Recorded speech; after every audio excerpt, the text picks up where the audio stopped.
Punarjani Super Speciality Hospital, Perukada, Trivandrum. Advanced Urology, Gynecology, IVF Center. Endoscopy and keyhole surgery in urology, gynecology and infertility. IVF at very low cost with high success rate. New generation Holmium German laser for urinary stone treatment.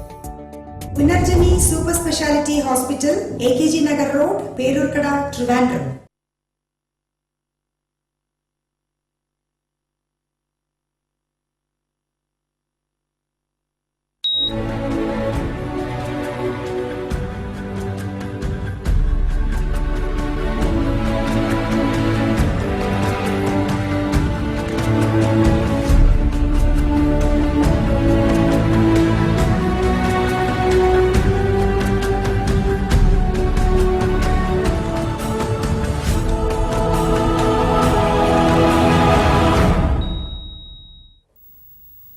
നമസ്കാരം. എല്ലാ ACV പ്രേക്ഷകർക്കും life ബീറ്റ്സിലേക്ക് സ്വാഗതം. രാഷ്ട്ര പുരോഗതിയിൽ ഗൈനക്കോളജിസ്റ്റുകൾക്ക് വളരെ വലിയൊരു പങ്കുണ്ട്. ആരോഗ്യമുള്ള കുഞ്ഞുങ്ങൾ രാഷ്ട്രത്തിന്റെ സമ്പത്താണ്. സ്ത്രീകളുടെ ഗർഭകാല സുരക്ഷയെക്കുറിച്ചുള്ള അറിവുകൾ നൽകുന്നതും അതിലൂടെ ആരോഗ്യമുള്ള ഒരു കുഞ്ഞിന് ജന്മം നൽകാൻ സഹായിക്കുന്നതും ഗൈനക്കോളജിസ്റ്റാണ്. ലൈഫ് ബീറ്റ്സിൽ നമ്മുടെ ഇന്നത്തെ വിഷയം വന്ധ്യതയും അതിനുള്ള കാരണങ്ങളും മുൻകരുതലുമാണ്. ഇന്നിവിടെ നമ്മോടൊപ്പമുള്ളത് doctor Sweety, Thiruvananthapuram Peroorkada Punarjani super speciality hospital and IVF സെന്ററിലെ മാനേജിംഗ് ഡയറക്ടറും ചീഫ് ഗൈനക്കോളജിസ്റ്റുമായ ഡോക്ടർ സ്വീറ്റിക്ക് ലൈഫ് ബീറ്റ്സിലേക്ക് സ്വാഗതം. ഡോക്ടർ, ഒരു 10 വർഷം മുമ്പേ വന്ധ്യതയുടെ ഒരു കണക്കെടുത്തു കഴിഞ്ഞാൽ അതൊരു 3 to 5% ഉണ്ടായിരുന്നുള്ളൂ. ഇപ്പോൾ ഒരു 10 വർഷത്തിന് ഇപ്പുറമാണെങ്കിൽ അത് 10 to 15% ആയിട്ടുണ്ട്. എന്തായിരിക്കും ഇതിന് കാരണം? സാധാരണ ഇത് സാധാരണക്കാർക്കൊന്നും അറിയണ പെർസെൻറ്റേജ് അല്ല, പെർസെൻറ്റേജ് ഒക്കെ കറക്റ്റായിട്ട് പഠിച്ചു വെച്ചു. ശരിയാ, 10 to 15% ഇപ്പോൾ കൂടിയിട്ടുണ്ട്. എന്ന് വെച്ചാൽ അതായത് 100-ൽ 15 പേർക്കും വന്ധ്യതയുണ്ട്. സോ അപ്പം നമ്മൾ അതിൻ്റെ ആ ഒരു ഗൗരവം മനസ്സിലാക്കാൻ പറ്റും, അതിൻ്റെ ആ ഒരു കാഠിന്യം എത്രത്തോളം അതിൻ്റെ ഇൻറ്റൻസിറ്റി കൂടി വന്നു എന്നുള്ളത് നമുക്ക് തീർച്ചയായിട്ടും മനസ്സിലാക്കാൻ പറ്റും. അപ്പൊ അതിന് എന്തെങ്കിലും കാരണങ്ങളില്ലാതെ ഒരു 15 വർഷത്തിനുള്ളിൽ ഇത്രയധികം ഇൻക്രീസ്, 3 പേരായിരുന്നവര് 10 തൊട്ട് 15 പേരായിട്ട് മാറണമെങ്കിൽ തീർച്ചയായിട്ടും കാരണങ്ങൾ കാണും അല്ലേ. അതിൽ ആദ്യമായിട്ട് എനിക്ക് പറയേണ്ടത് ഒരു ബേസിക് സ്വഭാവം എന്തെന്ന് വെച്ചാൽ ഈ ഒരു ഉപേക്ഷ. ഒരുപാട് കാര്യം, അതായത് ഞാനിപ്പം സ്ത്രീ വന്ധ്യതയെ കുറിച്ച് പറയുകയാണെങ്കിൽ കൊച്ചു പെൺകുട്ടികളിൽ ഈ ആർത്തവം ആദ്യം തുടങ്ങുന്ന സമയം തൊട്ട് ചെറിയ ചെറിയ സൂചനകൾ നമുക്കുണ്ടാകും. അമ്മമാർക്കത് അറിയാൻ പറ്റും. പക്ഷെ മിക്കവാറും അത് ഈ പണ്ടത്തെ ചില കേട്ട് വന്ന ഒരു കെട്ടുകഥകളുണ്ടല്ലോ, അതിൻ്റെ ബേസിസിൽ അതിനെ ഉപേക്ഷിച്ച് കളയാണ് ചെയ്യുന്നത്. അതിൽ വേണമെങ്കിൽ ഞാനിപ്പോൾ 1-2 ചെറിയ എക്സാമ്പിൾസ് പറഞ്ഞുതരാം. ഒന്ന്, ഈ ആർത്തവ സമയത്ത് കൊച്ചു കുട്ടികൾക്ക് വരുന്ന കഠിനമായ വയറുവേദന, ഈ പീരിയഡ്സ് ടൈമിൽ വരുന്ന ആ വയറുവേദന എല്ലാ അമ്മമാരും ഒരു പാരസെറ്റമോൾ എടുത്തു കൊടുക്കും, അല്ലെങ്കിൽ വേറെ എന്തെങ്കിലും അതുപോലെ അവർക്ക് തോന്നുന്ന, അല്ലെങ്കിൽ ഒരു മെഡിക്കേഷൻ ഏതെങ്കിലും ഒരു മെഡിക്കൽ ഷോപ്പിൽ നിന്ന് വാങ്ങിച്ചു കൊടുക്കും. സോ അങ്ങനെ അപ്പോഴത്തേക്കുള്ള വേദന മാറും. അടുത്ത പ്രാവശ്യം വരുമ്പം ചിലപ്പം പല കുട്ടികളെയും സ്കൂളുകളിൽ നിന്ന് മയങ്ങി വീണ് ഛർദിച്ച് വയറുവേദന സഹിക്കാൻ വരാതെ ഒരു നിവൃത്തിയില്ലാത്ത പെണ്ണ് ഹോസ്പിറ്റലിൽ കൊണ്ടുവരുന്നു. അപ്പോഴും ചില ഹോസ്പിറ്റലുകളിൽ ചില സമയത്ത് ഇവരെന്ത് ചെയ്യുന്ന വെച്ചാൽ ഇഞ്ചക്ഷനും എടുത്ത് അപ്പോഴത്തെ വേദനയും മാറ്റി തിരിച്ചു പോകും, ഡ്രിപ്പും എടുത്ത്. സോ അപ്പം അത് എന്താണ് അസുഖം എന്നുള്ളത് ഞാൻ പിന്നെ പറയാം. അത് ഒരു വലിയ ഉപേക്ഷിക്കപ്പെടുന്ന, പക്ഷേ പിൽക്കാലത്തിൽ തീർച്ചയായിട്ടും വന്ധ്യതയായിട്ട് വളരെയധികം ദോഷം ചെയ്യുന്ന ഒരു വന്ധ്യതയായിട്ട് വരാൻ പറ്റുന്ന ഒരു കാര്യമാണ്. അതുപോലെ തന്നെ അമിത വണ്ണമുള്ള കുട്ടികൾ. ഇപ്പൊ നമ്മൾ തന്നെ പണ്ടൊക്കെ നമ്മൾ സ്കൂളുകളിൽ നോക്കുമ്പോൾ മിക്കവാറും ആ ഒരു പർട്ടിക്കുലർ ഏജ് ഗ്രൂപ്പിൽ ഒരു 15, 16, 10ാം ക്ലാസ്സിൽ എല്ലാം നോക്കുമ്പോൾ എല്ലാം നമ്മളെ 10ാം ക്ലാസ് ഫോട്ടോ കണ്ടറിയാം, എല്ലാം മെലിഞ്ഞ് കുറേ പിള്ളേര്. നമ്മൾ പല വർഷങ്ങളിൽ കഴിഞ്ഞ് നോക്കുമ്പോൾ അയ്യോ നമ്മൾ ഇത്ര മെലിഞ്ഞിരുന്നു എന്നൊക്കെ തോന്നും. ഇന്നത്തെ ഫോട്ടോ എടുത്തു നോക്ക്, ഇപ്പോഴത്തെ ജനറേഷനിലുള്ള ആ ഒരു സ്കൂൾ ഫോട്ടോ എടുത്ത് നോക്കിയാൽ ഏകദേശം എനിക്ക് തോന്നുന്നു ഒരു 50 കുട്ടികളുള്ള ഒരു ക്ലാസ്സിൽ 10 കുട്ടികളെങ്കിലും നല്ല വണ്ണമുള്ളവരുണ്ട്. ആണും പെണ്ണും രണ്ടും. അതിൽ പെൺകുട്ടികളല്ലേ നമ്മൾ കൂടുതൽ ശ്രദ്ധിക്കുന്നത്. എന്തായിരിക്കും കാരണം? അതിന്റെ കാരണമാണ് ഞാൻ പറഞ്ഞത്. അപ്പൊ ഈ കാര്യം വരുമ്പോഴത്തേക്കും ഇങ്ങനെ വണ്ണം കൂടുതലുള്ള കുട്ടികൾ ഭക്ഷണ രീതികൾ അതെല്ലാം ഉണ്ടല്ലോ, അതെല്ലാം വീട്ടുകാരും കൂടി ശീലിപ്പിക്കുന്ന കാര്യങ്ങളാണ്. അത് ഒരു അതിനെ വന്നിട്ട് നമുക്ക് ഈ വണ്ണം ഉണ്ടാവുക കുറച്ച് കഴിയുമ്പോഴത്തേക്കുമാണ് ഈ കുട്ടി ഇത് ശ്രദ്ധിക്കുന്നത്. അപ്പം ആർത്തവം ഉണ്ടാവുകയില്ല, പീരിയഡ്സേ ഉണ്ടാവില്ല ഈ കുട്ടിക്ക്. അപ്പൊ പീരിയഡ്സ് ഉണ്ടാവാതെ ഇരിക്കുമ്പോഴത്തേക്കും കുട്ടി വിചാരിക്കുന്നത് നല്ല സൗകര്യമായിരുന്നു. വെച്ചാൽ കൊച്ചുകുട്ടിക്ക് ഇതൊക്കെ ഒരു അസ്വസ്ഥതയല്ലേ ഈ സ്കൂളിൽ പോകുമ്പോഴൊക്കെ. അപ്പൊ അത് 14, 15, 16 വയസ്സുകളിലൊക്കെ ഇതൊരു ഇതായിരിക്കും. അമ്മയും വിചാരിക്കും ഓ ഇത്. അപ്പം അമ്മയും പണ്ട് കേട്ടിട്ടുള്ളത് അതൊക്കെ കല്യാണം കഴിയുമ്പോൾ ശരിയായിക്കോളും, ഈ ഭ്രാന്ത് വരെ കല്യാണം കഴിയുമ്പോൾ ശരിയാവുന്നവരാണ്. ശരിക്കും ഭ്രാന്ത് പിടിക്കുക ചെയ്യണം അല്ലേ മനുഷ്യ. അതുകൊണ്ട് അങ്ങനെയൊക്കെ ഒരുപാട് ഇങ്ങനത്തെ കുറെ തമാശകളാണ് പണ്ട് പറഞ്ഞു വരുത്തിയിട്ടുള്ളത്. ചിലതൊക്കെ സയന്റിഫിക് ആണ്, ചിലത് സയന്റിഫിക് ആണ്. ആവറേജ് ഏജ് എത്രയാണ് ഏതിന്റെ ആർത്തവം വരാനായിട്ടുള്ള ആവറേജ് ഏജ് എന്ന് പറയാൻ നമുക്ക് വന്നിട്ട് ഇപ്പൊ കുറച്ച് കൂടുതൽ എളുപ്പമാണ് വരുന്നത്. എന്നുവെച്ചാൽ ഭക്ഷണ രീതികളായിരിക്കും. ഇപ്പൊ ഒരുപാട് മീറ്റ് കഴിക്കുന്ന ഒരു സ്വഭാവം നമ്മുടെ ഹോർമോൺസിന്റെ ചേഞ്ച് വരും. എസ്പെഷ്യലി ഞാനിപ്പോ കേരളത്തിൽ കണ്ടിട്ടുള്ള ഞാൻ പല സിറ്റീസ് ഇൻ ഇന്ത്യ ഞാൻ ഇരുന്നിട്ടുണ്ട്. പക്ഷെ അവിടെ ഒന്നും സ്ത്രീകൾ ഇത്രയധികം ബീഫും മട്ടനും കഴിക്കുന്നത്, ചിക്കനും കഴിക്കുന്നത് ഞാൻ കണ്ടിട്ടില്ല സത്യം പറഞ്ഞാല്. ഇപ്പം ചില സ്റ്റേറ്റ്സിലൊക്കെ വളരെയധികം അവര് വെജിറ്റേറിയനിസമാണ്. ഈ സൺഡേ ഒരൊറ്റ ദിവസമായിരിക്കും ഈ ചിക്കൻ വാങ്ങിക്കുന്ന അല്ല മട്ടൻ വാങ്ങിക്കുന്ന ഒരു ഉത്സവം പോലെ ഇന്നും അങ്ങനെ തന്നെ. ആൺകുട്ടികൾ പോലും ഒരു ബേസിക് വെജിറ്റേറിയൻ ആയിട്ട് ജീവിക്കുന്ന ഒരുപാട് കേരളം ഒഴിച്ച ബാക്കി മിക്ക സംസ്ഥാനങ്ങളിലും അങ്ങനെ. സോ അപ്പൊ അതൊരു മോസ്റ്റ് ബാഡ് ഒരു ട്രെൻഡാണ് നമ്മുടെ ഇന്നത്തെ അവസ്ഥയിൽ ഉണ്ടാക്കിക്കൊണ്ടിരിക്കുന്നത്. എവിടെ പോയാലും ഇപ്പൊ നമുക്ക് ഈസി ആയിട്ടുള്ളതിന് ചെയ്യണം വെച്ചാൽ കാര്യം വെച്ചാൽ നമ്മുടെ ഇവിടെ അമ്മമാര് കൂടുതലും ജോലിക്ക് പോണവരാ. അപ്പൊ അവരെയും കുറ്റം പറയാൻ പറ്റില്ല. അവര് ചെയ്യുന്ന ഒരു സംഭവം എന്ന് വെച്ചാല് വൈകിട്ട് കുക്കിംഗ് ഇല്ല. മിക്ക വീടുകളിലും എന്റെ അടുത്ത് വരുന്ന പേഷ്യൻസ് പറഞ്ഞ് വൈകിട്ട് കുക്ക് ചെയ്യാൻ മടിച്ചിട്ട് ഡോക്ടർ ജോലി കഴിഞ്ഞ് വരുമ്പോ. അപ്പോൾ ഇവരെന്താ ചെയ്യുക വെച്ചാല് പുറത്തുനിന്ന് ഈ parotta, chicken fry, beef fry, പിന്നെ ബീഫിന് അങ്ങനെ അങ്ങനെ എനിക്കറിയത്തില്ല, അങ്ങനത്തെ കുറെ സംഭവങ്ങളുണ്ട്. അപ്പൊ അതെല്ലാം നല്ല അത് വന്നിട്ട് റെഡ് മീറ്റ് ആയതുകൊണ്ട് തന്നെ രുചിയും കൂടും, കൊളസ്ട്രോൾ കൂടിയിരിക്കുന്നുണ്ട്. സോ അത് ഈ അമ്മയും അച്ഛനും സൗകര്യത്തിന് അത് വാങ്ങിച്ചു വരുമ്പം കുഞ്ഞും അത് ശീലിച്ച് വരുമ്പോഴത്തേക്കുമാണ് ഈ കൊളസ്ട്രോൾ ലെവൽസ് കൊളസ്ട്രോളിൽ നിന്നാണ് നമ്മുടെ പുരുഷ ഹോർമോണുകളും സ്ത്രീ ഹോർമോണുകളും ഉണ്ടാവുന്നത്. പ്രത്യേകിച്ച് പെൺകുട്ടികൾക്ക് അത് നല്ല പെട്ടെന്ന് വണ്ണം വെക്കാനുള്ള സാധ്യത കൂടുതലും, സ്ത്രീ ഹോർമോണുകൾ കുറയുകയും പുരുഷ ഹോർമോണുകൾ കൂടുകയും, പിന്നെ ഷുഗർ ലെവലൊക്കെ ബോഡിയിൽ നിന്ന് ചെറുപ്പത്തിലെ ഒരു ഡയബറ്റിക് ആവാനുള്ള അങ്ങനെ ഒരു പ്രവണതയോടുകൂടിയാണ് ഇത് വരുന്നത്. പിന്നെ അതിനെയാണ് നമ്മൾ പോളിസിസ്റ്റിക് ഓവറി അഥവാ PCOD എന്ന് പറയുന്നത്. അത് ഉപേക്ഷിക്കപ്പെടുന്ന ഒരു ടോട്ടലി ഉപേക്ഷിക്കപ്പെടുന്ന ഒരു ഡിസീസാണ്. അതാണ് ഞാനിപ്പോ വന്ധ്യത ചികിത്സിക്കുന്നുണ്ട്, ഒരു IVF സെന്റർ വെച്ചിരിക്കുന്നുണ്ട്. എനിക്ക് അറിയാൻ പറ്റുന്നത് ഈ PCOD എന്ന് പറയുന്നത് ഒരു 80% സ്ത്രീ വന്ധ്യതയ്ക്കും ഈ IVF-നൊക്കെ പോകേണ്ടി വരുന്നത് ഈ പോളിസിസ്റ്റിക് ഓവറിക്കാര്.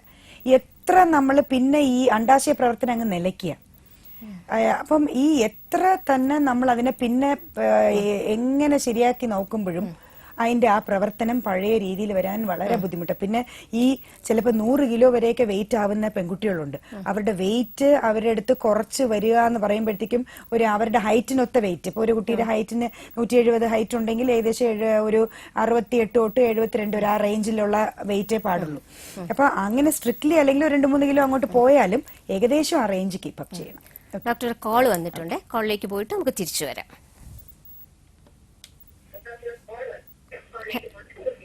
ഹലോ, ആരാ സംസാരിക്കുന്നത്? ഹലോ ഹലോ ആ എവിടുന്നാ? ഹലോ, ആരാ സംസാരിക്കുന്നേ? പറഞ്ഞോളൂ. ടിവിയുടെ വോളിയം ഒന്ന് കുറച്ച് വെക്കാവോ? ആരാണ്? ടിവിയുടെ വോളിയം ഒന്ന് കുറച്ച് വെക്കാവോ?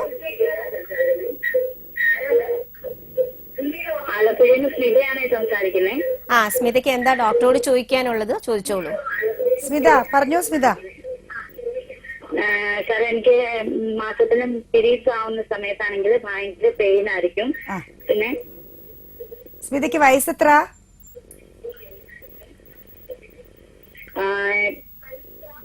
20. ശരി. അപ്പോ മാരീഡ് ആണോ?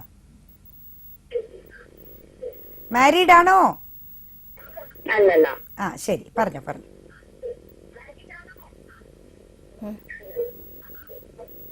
അപ്പം ഭയങ്കര കട്ടിയായിട്ടാണ് ഈ പോയിക്കൊണ്ടിരിക്കുന്നത്. അതെനിക്ക് ഭയങ്കര പെയിനും ആയിരിക്കും. അത് എന്താണെന്ന് അറിയാൻ വേണ്ടിയിട്ടാണ് വിളിച്ചത്. അത് ഏതെങ്കിലും ഒരു ഗൈനക്കോളജിസ്റ്റിനെ കണ്ട് സ്കാനോ അങ്ങനെ ഹോർമോൺ ടെസ്റ്റോ എന്തെങ്കിലും ചെയ്തിട്ടുണ്ടോ? ഇല്ലില്ല, ഒന്നും ചെയ്തിട്ടില്ല. അത് ആദ്യം ചെയ്യേ. കേട്ടോ. ആദ്യം അതൊരു രോഗലക്ഷണമാണോ, അത് രോഗകാരണമാണെങ്കിൽ അത് എന്ത് രോഗം എന്ന് അറിഞ്ഞാൽ നമുക്ക് ട്രീറ്റ്മെന്റ് വളരെയധികം എളുപ്പമാണ്. പിന്നെ എനിക്ക് വെള്ളപൂട്ടിന്റെ അസുഖം കൂടുതലായിട്ടുണ്ട്. അത് ഇൻഫെക്ഷൻ ആയിരിക്കാം. എന്തായാലും സ്മിത ആദ്യം കാണേണ്ടത് നല്ല ഒരു ഗൈനക്കോളജിസ്റ്റിന്, എന്നിട്ട് ഈ കാര്യങ്ങളൊക്കെ പറയുക. അപ്പം പ്രത്യേകിച്ചും അവര് ബേസിക് ആയിട്ടുള്ള സംഭവങ്ങൾ ചെയ്യും. എന്നിട്ട് അതിൽ നിന്നും ഈ അസുഖം, ഇത്രയും വേദനയും ബ്ലീഡിങ്ങും ഓവർ പോകുന്ന ഈ സംഭവങ്ങളെല്ലാം എന്തുകൊണ്ടെന്നുള്ളത് കണ്ടുപിടിച്ചിട്ട് അവരതിന്റെ തീർച്ചയായിട്ടും നല്ല ട്രീറ്റ്മെന്റ് തരും. ഓക്കെ സ്മിത, പെയിൻ മാറാനായിട്ട് ഭയങ്കര പെയിനാണ്. അത് മാത്രമല്ല പിന്നെ ഡേറ്റ് മാറിയാണ് എനിക്ക് വരാറുള്ളത്. അതാ ഞാൻ പറഞ്ഞത്, പെയിൻ മാത്രം മാറാനായിട്ട് ഇപ്പൊ ഞങ്ങൾ അതാ സംസാരിച്ചുകൊണ്ടിരുന്നത്. പെയിൻ മാറാനായിട്ട് പെയിനിന്റെ കുറെ പെയിൻ കില്ലേഴ്സ് കഴിക്കണത് അതും ദേഹത്തിന് കേടാണ്. അതല്ല നമുക്ക് വേണ്ടത്. ഇത് എന്തുകൊണ്ടാണ് ഈ പെയിനുള്ള കാരണം കണ്ടുപിടിക്കുക, ചികിത്സിക്കുക. ഓക്കെ. അപ്പൊ സ്മിത ഇനി ഉപേക്ഷിക്കാതെ നേരെ ഒരു ഗൈനക്കോളജിസ്റ്റ് ചെന്നോ. Okay, thanks for calling Smitha. Okay Smitha. ഇനി ഒരു ചെറിയ ബ്രേക്കാണ്. ബ്രേക്കിന് ശേഷം നമുക്ക് ലൈഫ് ബീറ്റ്സിലേക്ക് തിരിച്ചു വരാം.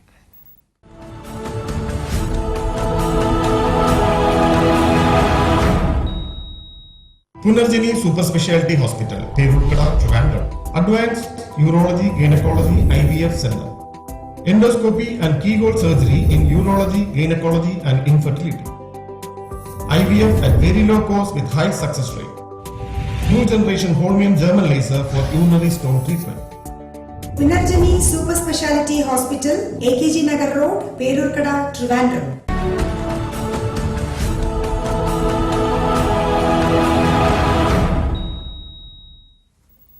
ലൈഫ് ബീറ്റ്സിലേക്ക് വീണ്ടും സ്വാഗതം.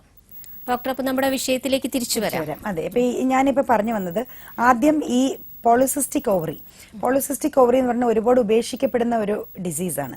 പക്ഷെ ഇപ്പൊ എനിക്ക് തോന്നുന്നു കുറച്ചധികം നമ്മൾ എല്ലാവരും പറഞ്ഞിപ്പം കുറേ ഇതിനെക്കുറിച്ച് ഈ ഹെൽത്ത് ഷോസിലൊക്കെ പറഞ്ഞിട്ട് ഒത്തിരി ഇപ്പൊ കുറച്ച് അവയർനെസ് വന്നിട്ടുണ്ട്. അപ്പൊ ഇത് പക്ഷേ ആ കുട്ടിയോ അമ്മയോ ഇത് ശ്രദ്ധിച്ചു തുടങ്ങുന്നത് എപ്പോഴും, ഈ പീരിയഡ്സ് വരാതിരിക്കുന്നത് അവർക്കൊരു കാര്യമായിട്ട് വിചാരിക്കില്ല. പക്ഷെ അത് എപ്പോഴാണ് ശ്രദ്ധിച്ചു തുടങ്ങണമെന്ന് വെച്ചാൽ ഈ കുട്ടിക്ക് മുഖത്ത് മുടി വളർച്ച വന്നു തുടങ്ങും, മീശ, താടി, അതുപോലത്തെ സംഗതികൾ. പിന്നെ അതൊരു സൗന്ദര്യ പ്രശ്നമാകുമ്പോൾ മാത്രമാണ് കുട്ടികളത് ശ്രദ്ധിക്കുന്നത്, അമ്മയും. അപ്പം ഈ ഒരു മുടി വളർച്ച, ഇത് നിറച്ചും പിമ്പിൾസ്, ആക്നി, പിന്നെ മുടി ഭയങ്കരമായിട്ട് തലമുടി പൊഴിച്ചില്.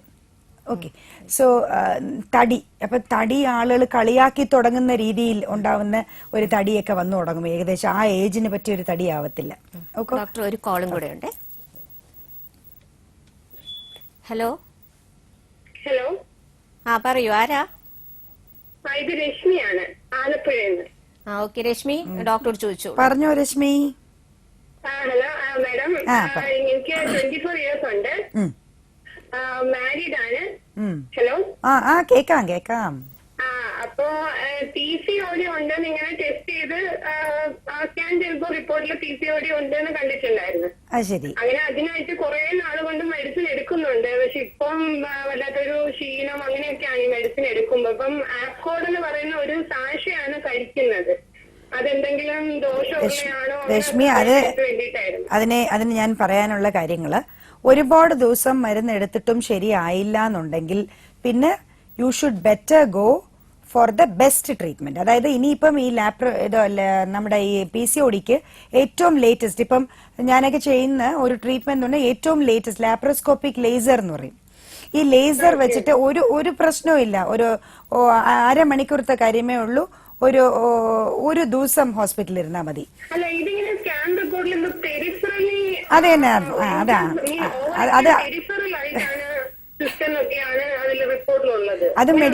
അത് മെഡിക്കൽ ടേം ആണ്, അത് വിട്ടേക്ക്.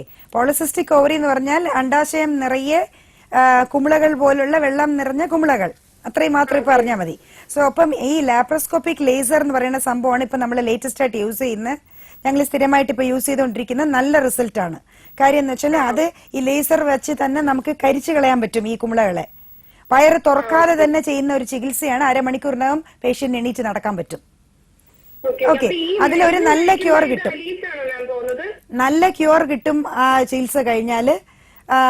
അതിന് ആ ചികിത്സയ്ക്ക് വേണ്ടി പ്രത്യേകിച്ച് അൺകംഫർട്ടബിൾ ആയിട്ട് ഒന്നുമില്ല. ഒരുപാട് ലീവ് എടുക്കുകയോ റെസ്റ്റോ അങ്ങനത്തെ ഒന്നുമില്ല. വലിയ അധികം കോസ്റ്റ്ലി ആയിട്ടുള്ള ട്രീറ്റ്മെന്റും അല്ല. Okay, so you can easily അങ്ങനത്തെ ഒരു സംഭവം എവിടെ ഉണ്ടെന്ന് വെച്ചാൽ അതിന് ധൈര്യമായിട്ട് നിങ്ങൾക്ക് പോവാം, അല്ലെങ്കിൽ പുനർജനിയിലേക്ക് വരാം. തീർച്ചയായിട്ടും മെഡിസിൻസ് ഒരുപാട് ഇപ്പൊ നിങ്ങൾ എത്ര വർഷം കൊണ്ട് എടുക്കുന്നിട്ടും ഗുണമില്ല എന്നുണ്ടെങ്കിൽ ദെൻ പിന്നെ you have to choose the next. Marriage കഴിഞ്ഞോ? മാരേജ് കഴിഞ്ഞിട്ട് പക്ഷേ 4 months ആയിട്ടുള്ളൂ. ജനുവരിയിലായിരുന്നു മാരേജ്. അപ്പൊ ഇനിയിപ്പോ പ്രശ്നം 1 month ഉണ്ടായിരുന്നുള്ളൂ ഹസ്ബൻഡ്. അതായത് പുള്ളി ഗൾഫിൽ പോയി. പക്ഷെ ഇനിയും പോകാൻ വേണ്ടിയിട്ടാണ് ഞാനിപ്പം പ്രിപ്പയർ അപ്പൊ അതിന് മുമ്പേ വീടിന്റെ ഇറഗുലാരിറ്റീസ് ഉള്ളത് കൊണ്ട് ഒരു ടെൻഷനും ഒക്കെ. അതുകൊണ്ടാണ് ഞാൻ പറയുന്നത്, ഞാൻ ഇപ്പൊ പറഞ്ഞുകൊണ്ടിരുന്ന ഒരു സബ്ജക്ട് ഇതാണ്. 80% സ്ത്രീ വന്ധ്യത, ദാറ്റ് ഇസ് ഇൻഫെർട്ടിലിറ്റി, അതിന് കാരണം ഈ PCOD ആണ്. ഇപ്പൊ നിങ്ങൾ ഇനിയിപ്പം അടുത്ത ലൈഫിലേക്കോട്ട് കടക്കുകയാണ്, ഇനിയിപ്പം കുഞ്ഞുങ്ങൾ വേണം. അപ്പൊ അതില്ലാത്ത ഒരു അവസ്ഥയിലേക്ക് പോയി വഷളായിട്ട് പിന്നെ വന്നിട്ട് അത് കറക്റ്റ് ചെയ്യാൻ നോക്കരുത്. അതിന് മുമ്പേ തന്നെ അതിനെ കറക്റ്റ് ചെയ്യുക. പെട്ടെന്ന് തന്നെ നിങ്ങൾക്ക് പ്രഗ്നൻസി ഉണ്ടാകാൻ പറ്റും. ചെറിയ ഒരു മെഡിക്കേഷനിലൊക്കെ കൂടെ, ഒരുപാട് മരുന്നുകൾ കഴിക്കാതെ ഈ അതായത് നമുക്കൊരു അസുഖമുണ്ട്, അത് കറക്റ്റ് ചെയ്തിട്ട് അതിന് വേണ്ടിയുള്ള മരുന്നുകൾ, പ്രഗ്നൻസിക്ക് വേണ്ടിയ മരുന്ന് കഴിക്കുമ്പോൾ ഈസിലി പ്രഗ്നൻസി ഒക്കെ വന്നു തുടങ്ങും. എന്നുവെച്ചാൽ അണ്ടാശയ പ്രവർത്തനം ഇപ്പം കുട്ടിക്ക് ഇല്ല, അതിനെ വന്നിട്ട് പ്രവർത്തിപ്പിച്ചെടുക്കുന്നതാണ് നമ്മൾ ഈ ചെയ്യുന്ന ഈ ലാപ്രോസ്കോപ്പിക് ട്രീറ്റ്മെന്റ്. അതിന്റെ കൂടെ എല്ലാം നോക്കും, ട്യൂബ് നോർമൽ ആണ്, അല്ലെ എല്ലാ രീതിയിലും പ്രഗ്നന്റ് ആവാൻ ഓക്കെ ആണോ എന്നുള്ള ഫെർട്ടിലിറ്റി വർക്കപ്പും കൂടെ ചെയ്യുക എന്നുള്ളതാണ് നമ്മുടെ ഇതിന്റെ ഒരു ടോട്ടൽ പാക്കേജ്. പിന്നെ അതിന്റെ കൂടെ ട്രീറ്റ്മെന്റ് സ്റ്റാർട്ട് ചെയ്യും. നല്ല റിസൾട്ട്സ് ആ കിട്ടുന്നത് നമുക്ക്, വളരെ നല്ല results. Thank you. Okay, life B ലിസ്റ്റിലേക്ക് വിളിച്ചതിന് താങ്ക്സ്.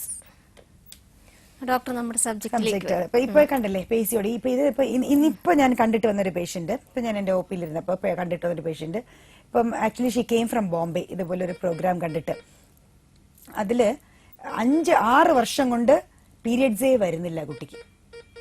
6 വർഷമായി പീരിയഡ്സേ വരുന്നില്ല. 6 വർഷം കൊണ്ട് അവിടെ പല ഡോക്ടറുകളെ, ബോംബെയിലാണ്, പല ഡോക്ടറുകളെ കാണിച്ച് മരുന്ന് കഴിച്ചുകൊണ്ടേയിരിക്കുക. അപ്പൊ ഇപ്പൊ അത് കഴിച്ച് മടുത്തിട്ട് ഇപ്പൊ ഇതുപോലെ ഏതോ ഒരു ഹെൽത്ത് ഷോയിൽ ഇങ്ങനെ ഞാൻ പറയണ കേട്ടിട്ടാണ് she's come all the way from Bombay to ഇതിന് എന്തെങ്കിലും ഒരു മാർഗം, ഇനി എനിക്ക് മരുന്ന് കഴിക്കാൻ വയ്യ ഡോക്ടറെ, എങ്ങനെയാണ് എന്തെങ്കിലും ഒരു മാർഗം, ഇത് ചെയ്താൽ മാറുമോ എന്നുള്ളതാണ് ചെയ്തത്. സോ അങ്ങനെയൊക്കെ വരുമ്പോഴത്തേക്കും ഇറ്റ്സ് ഓൾവേസ് ബെറ്റർ നമ്മൾ ആ ഡിസീസിനെ കറക്റ്റ് ചെയ്യാന്നുള്ളത്. ഇപ്പൊ വളരെ കൊച്ചുകുട്ടികൾ ഇപ്പൊ 17-18 അങ്ങനെയൊക്കെ വരുമ്പോഴത്തേക്കും നമ്മൾ തന്നെ ഒരു ബേസിക് മെഡിക്കേഷൻ ചെയ്ത് അവരുടെ യൂട്രസ് അല്ലെങ്കിൽ പീരിയഡ്സ് വരാതിരുന്നാൽ ചുരുങ്ങിപ്പോവും വയസ്സായവരെ പോലെ. അപ്പൊ അങ്ങനെ വരുത്താതിരിക്കാനായിട്ട് നമ്മളൊരു ബേസിക് മരുന്ന്, പിന്നെ വെയിറ്റ് റിഡക്ഷൻ, ഡയറ്റ് റെസ്ട്രിക്ഷൻ, ഇതൊക്കെ ഒരു ബേസിക് ഇതിനൊരു പാക്കേജ് ആയിട്ട് ഇങ്ങനെ പറയാനുണ്ട്, ഹെൽത്ത് അഡ്വൈസ് ഒക്കെ. അതോടൊപ്പം ചെയ്യുമ്പോഴത്തേക്കും കുഞ്ഞുങ്ങളെയൊക്കെ നമുക്ക് വന്നിട്ട് ഒരു 10-20 വയസ്സ് വരെയൊക്കെ അവരെ ഒന്ന് കൺട്രോൾ ചെയ്യുന്നത്. എന്നിട്ടും പിന്നെയും ഓവുലേഷൻ ഉണ്ടോ എന്ന് നോക്കും. വന്നില്ല എന്നുണ്ടെങ്കിൽ പിന്നെ മാരേജിന് തൊട്ട് മുമ്പെയോ, അല്ലെങ്കിൽ അതാണ് പ്രിവെൻഷൻ ഓഫ് ഇൻഫെർട്ടിലിറ്റി. ഞാൻ പറഞ്ഞു, വന്നിട്ട് ചികിത്സിക്കുന്നതിനേക്കാളും തൊട്ട് മുമ്പേ അതിനെ ചെയ്തിട്ട് മാരേജ് കഴിയുമ്പോഴത്തേക്ക് ട്രീറ്റ്മെന്റ് ഒന്ന് മാറ്റി കൊടുക്കും. സോ അങ്ങനെയുള്ളതെല്ലാം നമുക്ക് നല്ല റിസൾട്ട് കിട്ടിയിട്ടുള്ളൂ. അവർക്കെല്ലാം പെട്ടെന്ന് പ്രഗ്നൻസി വരികയും നല്ല റിസൾട്ട്. ഏതെങ്കിലും ഒരു അസുഖം ഇതിന് കാരണമാകാറുണ്ടോ? സാധാരണ വരുന്ന പോളിസിസ്റ്റിക് ഓവറി എന്ന് പറയുന്ന ഒരു അസുഖം വേറെ പലതിനും കാരണമാവാറുണ്ട്. ഈ പോളിസിസ്റ്റിക് ഓവറി എന്ന് പറയുന്നത് വളരെ ഒരു സിൻഡ്രോം എന്ന് പറയുന്നത്, എന്ന് വെച്ചാൽ ഒരുപാട് അസുഖങ്ങൾ ചേർന്ന ഒരു ഡിസീസാണത്. സോ ഇപ്പം ആ കുമിളകളെന്ന് ഞാൻ പറഞ്ഞല്ലോ അണ്ടാശയത്തിൽ, ആ കുമിളകൾ വെറും കുമിളകളല്ല, അതിൽ നിന്നും പുരുഷ ഹോർമോണുകളാണ് ഉണ്ടാവുന്നത്. അതാണ് ഈ മുഖത്തുള്ള മുടി വളർച്ച, താടി, ഇത് എല്ലാം പുരുഷ രീതിയിലുള്ള ഒരു പ്രെഡിലിക്ഷൻ കാണും. ബോൾഡ്നെസ് വരെ വരും. ഞാൻ അങ്ങനെയും കണ്ടിട്ടുണ്ട്. ഇങ്ങനെ ആണുങ്ങൾക്ക് വരുന്ന പോലത്തെ കഷണ്ടി ഉള്ള വളരെ ചികിത്സിക്കാത്ത സ്ഥിതിയിൽ അങ്ങനെ വരും. കയ്യിലും കാലിലും ഒക്കെ നിറച്ച് രോമങ്ങള്, പിന്നെ മുഖത്ത് രോമങ്ങള്, നിറയെ പിമ്പിൾസ്, കറുത്ത പാടുകള് ദേഹത്തും മുഖത്തും ഒക്കെ. ആകെ കൂടെ കുട്ടിയുടെ സൗന്ദര്യ പ്രശ്നമായി മാറും അത്. അങ്ങനെ വരുമ്പോഴേ ഇവർ ശ്രദ്ധിക്കും. പക്ഷെ എന്നാലും പറ്റുന്നത് ഇവര് ഈ ഉള്ളിലാണ് ഇതിന്റെ പ്രശ്നം എന്നറിയാതെ ഇവർ ആദ്യം സ്കിൻ ഡോക്ടറെ ആയിരിക്കും കാണുന്നത്. അപ്പൊ അവര് ബേസിക്കലി ഈ മുടി മാറ്റാനുള്ള ലേസറും അതും അങ്ങനെയൊക്കെ ചെയ്തു അത് പിന്നെയും ഒരു 6-8 പ്രാവശ്യം ചെയ്യുന്നവരുണ്ട്. എന്നിട്ടും ഇത് മാറുന്നില്ലല്ലോ എന്നുള്ള സമയം വരുമ്പോഴാണ് പിന്നെ ചിലപ്പോൾ അവര് തന്നെ പറയും ഗൈനക്കോളജിയിൽ ഒന്ന് പോയി കാണിച്ചു നോക്കുക. അങ്ങനെ നമ്മൾ ഹോർമോൺസ് ഒക്കെ ടെസ്റ്റ് ചെയ്യുമ്പോൾ പുരുഷ ഹോർമോൺ ലെവൽ കൂടുതലായിരിക്കും, സ്ത്രീ ഹോർമോൺ ലെവൽ കുറവായിരിക്കും. പിന്നെ അതിൽ ഏറ്റവും ദോഷകരമായ ഒരു വശം എന്ന് പറഞ്ഞാൽ വളരെ ചെറുപ്പത്തിലെ ബോഡിയിലെ ഷുഗർ ലെവൽ ഭയങ്കര കൂടുതലായിരിക്കും, ബ്ലഡ് ഷുഗർ. അപ്പോ അതിൽ വരാൻ പോണത് എന്താന്ന് വെച്ചാൽ ഒരു 25 വയസ്സിലൊക്കെ ഡയബറ്റിക് ആവും. സോ ആജീവനാന്തം പിന്നെ ഡയബറ്റിക് ആണ്. അപ്പം പിന്നെ വെയിറ്റ് കൂടിയത് കൊണ്ട് കൊളസ്ട്രോള്, ഹാർട്ട് ഡിസീസ്, പിന്നെ ഏറ്റവും ആളുകളെ പിടിപ്പെടുത്താതിരിക്കാൻ ഞാനിത് പറയാറില്ല, എന്നാലും ഈ പോളിസിസ്റ്റിക് ഓവറി ഇങ്ങനെ വെച്ചുകൊണ്ടിരുന്നാൽ വർഷങ്ങൾ ചെല്ലുന്തോറും ഒവേറിയൻ ക്യാൻസർ, ഓവറിയുടെ ക്യാൻസറിന് ഈ ഒരു വാക്കേ ഞാൻ ഉപയോഗിക്കാറില്ല, ഇപ്പൊ ഈ പറഞ്ഞതുകൊണ്ട് നിത്യ ചോദിച്ചുകൊണ്ട് ഞാൻ പറയാണ്, ഒവേറിയൻ ക്യാൻസറിന് വളരെ അധികം സാധ്യതയുള്ള ഒരു സംഭവമാണ് ഈ. ഡോക്ടർ അടുത്ത കോൾ വന്നിട്ടുണ്ട്. ഹലോ ഹലോ ഹലോ ഹലോ, ആരാ? അഞ്ജലി. അഞ്ജലി, എവിടുന്നാ വിളിക്കുന്നേ? കൊല്ലത്തുനിന്ന്. ആ ഡോക്ടറോട് ചോദിച്ചോളൂ അഞ്ജലി. അഞ്ജലി പറഞ്ഞോ. എനിക്ക് പീരീഡ് ആവുന്ന സമയത്ത് ഭയങ്കര പെയിൻ ആണ്. ആവുന്ന സമയത്ത് എനിക്ക് ഭയങ്കര പെയിനും ഛർദിലും തലകറക്കം ഒക്കെയാ. വയസ്സെത്രയാ? എനിക്ക് 21. മാരീഡ് ആണോ? ഹലോ, കല്യാണം കഴിഞ്ഞു? മാരീഡ് അല്ല. ആ ശരി. ഈ പെയിൻ എന്ത് ചെയ്യുന്നു? കല്യാണം കഴിഞ്ഞു. കഴിഞ്ഞു? സംശയാണ്. കഴിഞ്ഞോ കഴിഞ്ഞില്ലേ? ഹലോ, എന്തെങ്കിലും ഒന്ന് തെളിച്ചു പറ. കഴിഞ്ഞോ കഴിഞ്ഞില്ലേ കല്യാണം? കല്യാണം കഴിഞ്ഞില്ല. കഴിഞ്ഞില്ല. അപ്പം ഈ പെയിൻ എന്ത് ചെയ്യുന്നു? പെയിൻ കില്ലേഴ്സ് ആണോ കഴിക്കുന്നത്? ഡോക്ടർ. ഹലോ, പറയേ, കേക്കാം. എനിക്ക് വ്യക്തമാവുന്നില്ല. എന്റെ മാരീഡ് കഴിഞ്ഞു. എനിക്ക് 21 വയസ്സുണ്ട്. എനിക്ക് ബാക്ക് ബോണിന് ഭയങ്കര പെയിൻ ആണ്, നട്ടലിന്. പീരിയഡ്സ് എങ്ങനെ? ഹലോ, പീരിയഡ് ടൈമില് പെയിൻ ഉണ്ടോ? പീരീഡ് ആവുന്നത് തന്നെ ഏതാണ്ട് 2-3 ദിവസങ്ങൾ തള്ളി കഴിഞ്ഞിട്ടാണ് പീരീഡ് ആവുന്നത്. പെയിൻ ഉണ്ടോ? പെയിൻ ആണോ? പ്രശ്നം എന്താണ്? നല്ല പെയിൻ ആണ്. പെയിൻ ആണ് പ്രശ്നം. ഏതെങ്കിലും ഡോക്ടറെ കാണിച്ചിട്ടുണ്ടോ? ഡോക്ടറെ കാണിച്ചിട്ടുണ്ട്. അവര് പറയുന്നത് പ്രഗ്നൻസി കഴിഞ്ഞിട്ട് ചിലപ്പോ മാറും എന്നാണ്. അതായത് കല്യാണം കഴിഞ്ഞാൽ മാറും അല്ലേ? എന്റെ കല്യാണം കഴിഞ്ഞു. അത് കല്യാണം കഴിഞ്ഞു, അപ്പൊ ഇനി പ്രഗ്നൻസി കഴിഞ്ഞാൽ മാറും. പക്ഷെങ്കില് എനിക്ക് 2 മാസം പീരീഡ് ആയില്ലായിരുന്നു. അങ്ങനെ പ്രഗ്നന്റ് ആണെന്ന് പറഞ്ഞ് ഹോസ്പിറ്റലിൽ ചെന്നപ്പോഴ് പ്രഗ്നന്റ് ആണ്, പക്ഷെങ്കില് വളർച്ച കുട്ടിയില്ലാത്ത പ്രഗ്നന്റ് എന്ന് പറഞ്ഞു. വളർച്ചയില്ലാത്ത. മനസ്സിലായി, ബ്ലൈറ്റഡ് ഓവം. ശരി. അപ്പോ ഒരു കാര്യം ചെയ്യേണ്ടത്, ഒരു ബേസിക് ഹോർമോൺ ടെസ്റ്റും പിന്നെ ഈ പീരിയഡിന്റെ ഇത്രയും പെയിൻ എന്ന് പറയുന്നത് വെറുതെ ഒരു കാരണമില്ലായ്മ ഉണ്ടാവില്ല. ഇത്രയധികം പെയിൻ സഹിക്കുന്നുണ്ടെങ്കിൽ അതിന് തീർച്ചയായിട്ടും ഒരു കാരണം ഉണ്ടാവും. അതൊരു ആ കാരണം കണ്ടുപിടിച്ച് നമുക്ക് ട്രീറ്റ് ചെയ്താൽ ഈസി ആയിട്ട് ഇപ്പൊ പ്രഗ്നന്റ് ആയ സ്ഥിതിക്ക് നല്ലൊരു പ്രഗ്നൻസി കിട്ടുകയും അതിൽ നിന്ന് നല്ലൊരു കുഞ്ഞിനെ കിട്ടാനും പറ്റും. അതാ ഞാൻ പറഞ്ഞത്. അതിൽ കുഞ്ഞില്ലാതെ വരുന്ന, അതായത് അതിന്റെ അർത്ഥം കുട്ടിയുടെ ഓവുലേഷൻ സമയത്ത് വരുന്ന നല്ല എഗ്സ്, നല്ല മുട്ടകൾ, ഹെൽത്തി ആയിട്ടുള്ള മുട്ടകളല്ല ഉണ്ടായത് എന്നാണ് അതിന്റെ അർത്ഥം. അപ്പൊ അതുകൊണ്ട് നല്ല ഒരു ഡോക്ടറെ, ഗൈനക്കോളജിസ്റ്റിനെ കാണിച്ച് ടെസ്റ്റ് ചെയ്തിട്ട് ഇതെന്താണ് കാരണം ഈ പെയിന്റെ, അപ്പൊ ചിലപ്പോ ആ പെയിന്റെ കാരണത്തിലായിരിക്കും ഈ പ്രശ്നങ്ങളൊക്കെ വരുന്നത്. ആ അസുഖം കണ്ടുപിടിക്കുക, ട്രീറ്റ് ചെയ്യുക. You will be perfectly all right. Perfectly all right ആവും. ഓക്കെ, പേടിക്കാനൊന്നുമില്ല. നല്ലൊരു ട്രീറ്റ്മെന്റ് ആണ് വേണ്ടത്, നല്ലൊരു ഡയഗ്നോസിസും. ഇത്രയും മാത്രം മതി, ശരിയാവും കേട്ടോ. ഓക്കെ അഞ്ജലി.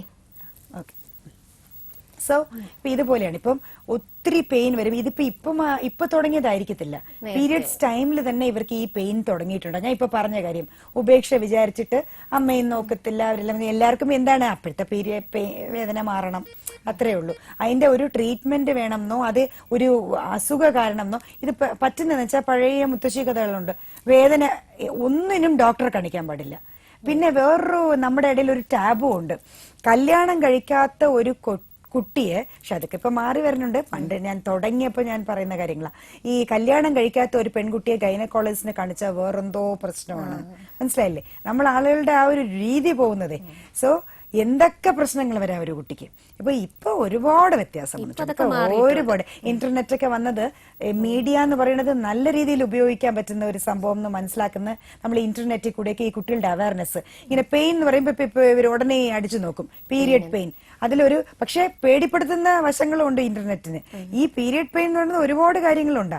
അതിന്റെ എല്ലാം അറ്റം വരെ. ഇപ്പൊ ഞാൻ പറഞ്ഞില്ലേ, PCOD എന്ന് പറഞ്ഞാൽ എന്റെ അടുത്ത് ഒരു പേഷ്യന്റ് ഓടിക്കൊണ്ടുവന്ന്, ഡോക്ടറെ എനിക്ക് ക്യാൻസർ വരുമോ എന്ന് ചോദിച്ചു. ഞാൻ ഒരിക്കലും മെൻഷൻ ചെയ്യാത്ത ഒരു സംഭവം ഇത്. അത് റിമോട്ട് ചാൻസ്, ഒരു വർഷങ്ങളോളം ഇരിക്കുമ്പോൾ ചിലപ്പം ഓവേറിയൻ ക്യാൻസർ വരാം, അതിന് തീർച്ചയായിട്ടും അങ്ങനെ ഒരു സാധ്യതയുണ്ട്. പക്ഷേ എനിക്ക് ക്യാൻസർ വരുമോ, എനിക്ക് എന്ത് സംഭവിക്കും എന്ന് പറഞ്ഞാണ് ഓടിക്കൊണ്ടത്. എന്താണെന്ന് വെച്ചാൽ ഇവർ ഇന്റർനെറ്റ് നോക്കി, മനസ്സിലായി. സോ അപ്പം അതിൽ നല്ല അറിവുകളും ഉണ്ട്. പക്ഷെ നമുക്ക് അതിലൊരു എന്തായാലും ഒരു എക്സ്പേർട്ടിന്റെ കൺസൾട്ടിങ് പോലെ ഒരിക്കലും ഒരു ഇതും മീഡിയ വരത്തില്ല. പക്ഷെ മീഡിയ നമ്മൾ അത്യാവശ്യത്തിനൊക്കെ ഉപയോഗിക്കാം. ഇങ്ങനെയൊക്കെ അസുഖങ്ങളുണ്ട്. പെയിൻ എന്ന് പറയുമ്പോഴത്തേക്കും ഇപ്പൊ ഞാൻ പറഞ്ഞില്ലേ, പെയിൻ ഉപേക്ഷിക്കപ്പെടുന്നു, പിന്നെ അത് എങ്ങനെയാണ് വന്ധ്യതയായിട്ട് മാറുന്നത്. പെയിൻ എന്ന് പറഞ്ഞാൽ കുട്ടികളിൽ വരുന്ന പെയിന് ഇപ്പൊ എന്ത് അസുഖം എന്ന് നേരത്തെ ചോദിച്ചില്ലേ, അത് എൻഡോമെട്രിയോസിസ് എന്ന് പറയുന്ന ഒരു അസുഖമാണ്.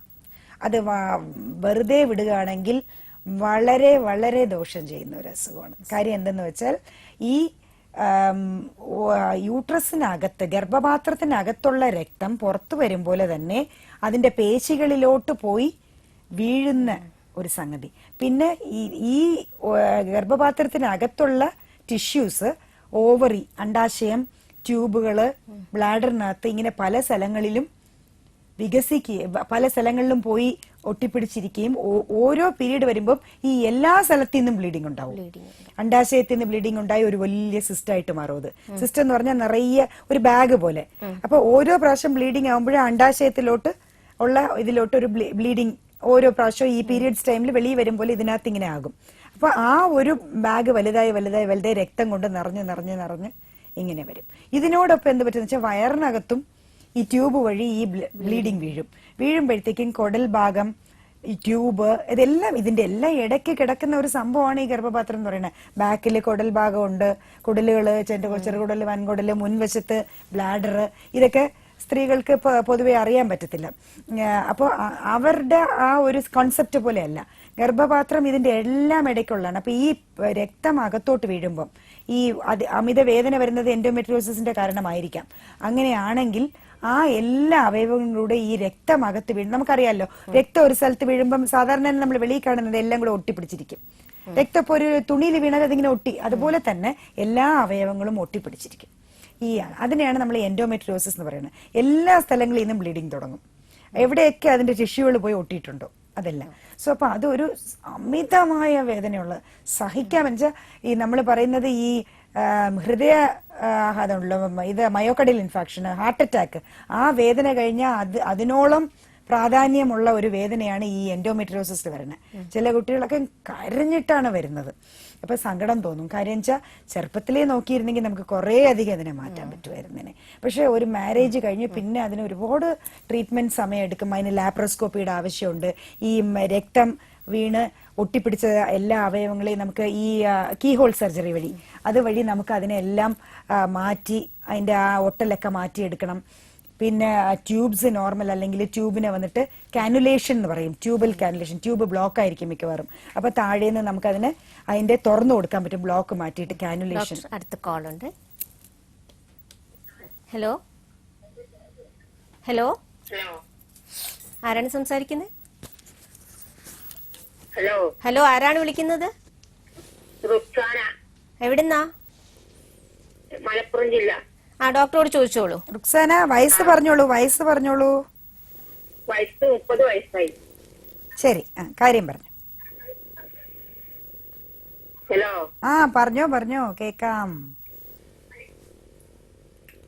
റുക്സാന, എനിക്ക് 30 വയസ്സായി. ഇപ്പൊ കല്യാണം കഴിഞ്ഞിട്ട് 1 വർഷം കഴിഞ്ഞിട്ടുള്ളൂ.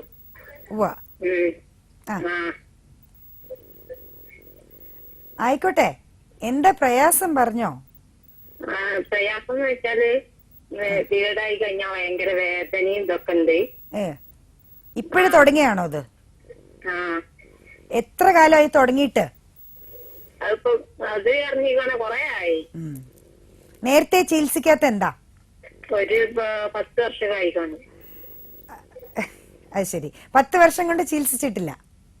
ഡോക്ടറെ കാണിച്ചപ്പോ ഡോക്ടർ പറഞ്ഞത് കുട്ടികളായി കഴിഞ്ഞാല് മാറിക്കോളുന്ന പറഞ്ഞത്. ശരി, കുട്ടികളായോ? ഇപ്പൊ എനിക്ക് ഇപ്പം ഇത് ആവണില്ല. എത്ര ആയിട്ടും 1 വർഷം 2 മാസമായി കല്യാണം കഴിഞ്ഞിട്ട്. അതാ പറഞ്ഞത്. ഇപ്പൊ ഞങ്ങൾ അതാ പറഞ്ഞുകൊണ്ടിരുന്നത്. ഇത് ഏതെങ്കിലും ഈ അമിത വേദന എന്ന് പറയുന്നത് ഏതെങ്കിലും ഒരു അസുഖത്തിന്റെ അത് എന്ത് അസുഖമാണെന്ന് അതെന്തെങ്കിലും ഒരു അസുഖത്തിന്റെ ഒരു കാരണമായിരിക്കാം. അത് തീർച്ചയായിട്ടും നമുക്കൊരു നല്ല ഗൈനക്കോളജിസ്റ്റിനെ കണ്ടിട്ട് പ്രത്യേകിച്ച് വന്ധ്യതയും കൂടെ ചികിത്സിക്കുന്ന ഒരാളിനെ ആയിരിക്കണം കാണേണ്ടത്. കേട്ടോ. കണ്ടു കഴിയുമ്പോഴത്തേക്ക് അവർ കൃത്യമായിട്ട് ഇതിന്റെ കാരണം കണ്ടുപിടിച്ച് പറയും. വലിയ വലിയ വലിയ ചെലവുകളൊന്നും ഉണ്ടാവില്ല. ചെറിയ ബ്ലഡ് ടെസ്റ്റും പിന്നെ വന്നിട്ട് സ്കാൻ ടെസ്റ്റും ചെയ്യുമ്പോഴത്തേക്ക് ഈ കാരണം കണ്ടുപിടിക്കാൻ പറ്റും. ഓക്കെ, അപ്പൊ അങ്ങനെ ഒരു സിമ്പിൾ ആയിട്ടുള്ള ഒരു അത് കണ്ടുപിടിച്ചു കഴിഞ്ഞാൽ പിന്നെ ട്രീറ്റ്മെന്റ് വളരെ എളുപ്പമാണ്. ഇപ്പൊ റുക്സാനയ്ക്ക് പറ്റിയത് കാരണം കണ്ടുപിടിക്കാതെ വർഷങ്ങളോളം അങ്ങ് പോയി, ഉപേക്ഷിച്ചു സ്വയം. അതാ പറ്റിയത്. ഇനിയെങ്കിലും അത് പാടില്ല കേട്ടോ. അപ്പൊ നേരെ ചെന്ന ഒരു നല്ല ഗൈനക്കോളജിസ്റ്റിനെ കണ്ടിട്ട് എത്രയും വേഗം ഗർഭിണിയാകാനുള്ള ട്രീറ്റ്മെന്റ് എടുത്തോളൂ. പിന്നെന്താ, ഒരു ഉറപ്പ് എന്ന് പറയുമ്പോഴത്തേക്കും അത് അതുപോലത്തെ രീതിയിലുള്ള ചികിത്സ കിട്ടണം, എന്നാൽ ഉറപ്പിക്കാം. 30 വയസ്സായില്ലേ, അതെ അതെ അതെ, അതാ ഞാൻ പറഞ്ഞത്. ഇനി ഒട്ടും വൈകിക്കാനില്ല. നല്ല വളരെ വളരെ നല്ല ഒരു സെന്ററിൽ പോയി തന്നെ ചികിത്സിക്കണം കേട്ടോ. ആ ശരി, ഓക്കെ, തീർച്ചയായിട്ടും ഉണ്ടാവും, ധൈര്യമായിരിക്കേ. ഓക്കെ റുക്സാന. എത്ര എത്ര പേരായി വിളിക്കുന്നത് അല്ലേ. സോ ഇതെല്ലാം ആളുകള് ഇപ്പൊ ഈ കുട്ടിക്ക് തന്നെ ഇപ്പൊ 30 years, അപ്പൊ ഒരു ഇതിന്റെ ആർത്തവ സമയം മുതലേ ഈ വേദന ഉണ്ടായിരുന്നിരിക്കാം. ഇപ്പൊ അതിന്റെ ഈ ഞാനിപ്പോ പറഞ്ഞ എൻഡോമെട്രിയോസിസ് പോലെയുള്ള രോഗങ്ങള് വളരെയധികം മോശമായ സ്ഥിതിയിൽ ഇപ്പൊ എത്തിക്കാണും. സോ അപ്പം she needs A very good treatment at A very sophisticated centre. അതാണ് അതിന്റെ പ്രശ്നം. ഇനിയിപ്പോ സോഫിസ്റ്റിക്കേറ്റഡ് ട്രീറ്റ്മെന്റിലേക്ക് പോകണം. ഞാൻ പറഞ്ഞ മാതിരി ഇപ്പൊ അതാ പറഞ്ഞുകൊണ്ടിരുന്ന ലാപ്രോസ്കോപ്പി വഴി നമ്മൾ എല്ലാം അവയവങ്ങളെയും മാറ്റം ചെയ്യുക. ട്യൂബ്സ് മിക്കവാറും ബ്ലോക്ക് ആയിരിക്കും, ട്യൂബ് കാനുലേറ്റ് ചെയ്യുക. ഇത് ഒന്നും സക്സസ് ആയില്ലെങ്കിൽ then we will have to go for ഈ എൻഡോമെട്രിയോസിസ്കാർക്കാണ് നമുക്ക് കൂടുതലും യൂട്രസ് ഓക്കെ ആണെങ്കിൽ നമുക്ക് പോകേണ്ടത് IVF, അതായത് ടെസ്റ്റ് ട്യൂബ് ബേബി, അതിലേക്ക് പോകേണ്ടി വരും. ചിലപ്പോൾ നമുക്ക് ഇവരുടെ ട്യൂബ് ഒന്നും ചിലപ്പോൾ കാനുലേറ്റ് ചെയ്താലും കറക്റ്റ് ചെയ്യാൻ പറ്റാത്തൊരവസ്ഥ. മാക്സിമം നമ്മൾ വൈകിയാൽ, കുട്ടിക്ക് വൈകിയോന്ന് അറിഞ്ഞൂടാ, എന്നാലും ഞാൻ അതിന് പേടിപ്പെടുത്തേണ്ടത് നമുക്ക്, എന്നാലും വൈകിയോന്ന് അറിയില്ല, എന്നാലും ചിലപ്പോൾ വൈകി പോയാൽ പിന്നെ നമുക്ക് പിന്നെയും ഓപ്ഷൻ ഉണ്ട്, പേടിക്കാനൊന്നുമില്ല. അഗെയിൻ ഇൻവിട്രോ ഫെർട്ടിലൈസേഷൻ, അതായത് ടെസ്റ്റ് ട്യൂബ് ബേബി എന്ന് പറയുന്ന ഒരു സംഗതി. അതിപ്പം ഇപ്പം നമ്മളൊക്കെ വളരെ അധികം എക്കണോമിക്കലായിട്ട് അത് എല്ലാവർക്കും താങ്ങാവുന്ന ഒരു റേറ്റിലാണ് ഇപ്പം ചെയ്യാൻ ഉദ്ദേശിക്കുന്നത് കാര്യം, ചെയ്തുകൊണ്ടിരിക്കുന്നത് കാര്യം എന്ന് വെച്ചാല് എന്നാലേ എല്ലാവർക്കും ഈ ഒരു സംഭവത്തിലേക്ക് വരാൻ പറ്റും. ഇങ്ങനത്തെ വളരെയധികം മോശമായി പോയ അസുഖങ്ങളുണ്ട്. പിന്നെ അതേപോലെ ആണുങ്ങളില് ബീജമേ വെളിയിൽ വരാത്തവരുണ്ട്. അപ്പൊ അങ്ങനെയുള്ളവർക്കൊക്കെ നമുക്ക് പണ്ടത്തെ കാലത്ത് കുട്ടികൾ ഉണ്ടാവാൻ ഒരു സാധ്യതയില്ല. ഇപ്പം വൃഷണത്തിൽ നിന്ന് തന്നെ ബീജം കുത്തിയെടുത്തിട്ട് നമുക്ക് ഈ ടെസ്റ്റ് ട്യൂബ് ബേബി എന്നുള്ള സംഗതി നമുക്ക് ചെയ്യാൻ പറ്റും. സോ അങ്ങനത്തെ ഒരുപാട് ഇപ്പം കുട്ടികൾ ഉണ്ടാകാനുള്ള സാധ്യതകൾ വളരെ കൂടിയിട്ടുണ്ട്. അപ്പോൾ അതിലൊന്നും നമുക്കിപ്പോൾ ട്രീറ്റ്മെന്റിനെ കുറിച്ച് പേടിക്കാനേ ഇല്ല. ഒത്തിരി അധികം ഡെവലപ്മെന്റ്സ് വന്നിട്ടുണ്ട്. പക്ഷെ ഇതിലെല്ലാം ഉള്ള ഒരു പ്രശ്നം, നമുക്ക് ഏറ്റവും നല്ലൊരു സ്ഥലത്ത് പോയി നമ്മൾ പെടണം. അതാണ് അതും കൂടി ഒരു ദൈവാനുഗ്രഹമാണ്. എന്ന് വെച്ചാൽ ഒത്തിരി സ്ഥലങ്ങളുണ്ട്, പക്ഷെ അതെല്ലാം ഫുൾ പ്രൂഫ് ആയിട്ടുള്ള ഒരു പക്ക ഒരു ബേസിസിൽ ചെയ്തത് കുറച്ച് സ്ഥലങ്ങളേ ഉള്ളൂ. അപ്പൊ അങ്ങനെ ഒരു സ്ഥലത്ത് പോണം. പിന്നെ ഈ പറഞ്ഞ പോലെ നമ്മൾ ചെയ്യുമ്പോൾ കുറച്ച് മനസാക്ഷിയോട് കൂടി തന്നെ ചെയ്യണം. പോയടനെ ഇപ്പൊ എന്റെ ഒരു ആറ്റിറ്റ്യൂഡ് എന്ന് വെച്ചാൽ മാക്സിമം നമ്മൾ വന്നിട്ട് അല്ലാതെ തന്നെ നോക്കും. ഇത് വെച്ചാൽ ഈ പറയുന്ന എല്ലാം നോക്കും, ലാപ്രോസ്കോപ്പി ചെയ്ത് നോക്കും, ട്യൂബൽ കാനുലേഷൻ നോക്കും, ട്യൂബിനെ ബ്ലോക്ക് ഇല്ലാതെ മാറ്റി നോക്കും, എന്നിട്ട് ഓവറിയെ പ്രവർത്തിക്കാനുള്ള സ്റ്റിമുലേഷൻസ് കൊടുത്തു നോക്കും. എന്നിട്ട് ഒരു 6 മാസം വരെയൊക്കെ ഹസ്ബൻഡ് സെമനൊക്കെ ഓക്കെ ആണെങ്കിൽ 6 മാസം വരെ ട്രൈ ചെയ്ത് നോക്കി, അങ്ങനെ ഗർഭിണിയാവാനുള്ള മരുന്നുകൾ കൊടുത്തു നോക്കി. ഒട്ടും സാധ്യത ഇല്ലെങ്കിൽ പിന്നെ അവർക്ക് വയസ്സ് കൂടുന്നു എന്ന് തോന്നിയാൽ മാത്രമേ, അവരിങ്ങോട്ട് ഓപ്റ്റ് ചെയ്താൽ മാത്രമേ കുറിച്ച് പറയാനുള്ളൂ. ഡോക്ടർ കോൾ ഉണ്ട്. ഹലോ ഹലോ, ആരാണ്? പേര് രജിത. എവിടുന്നാ വിളിക്കുന്നേ?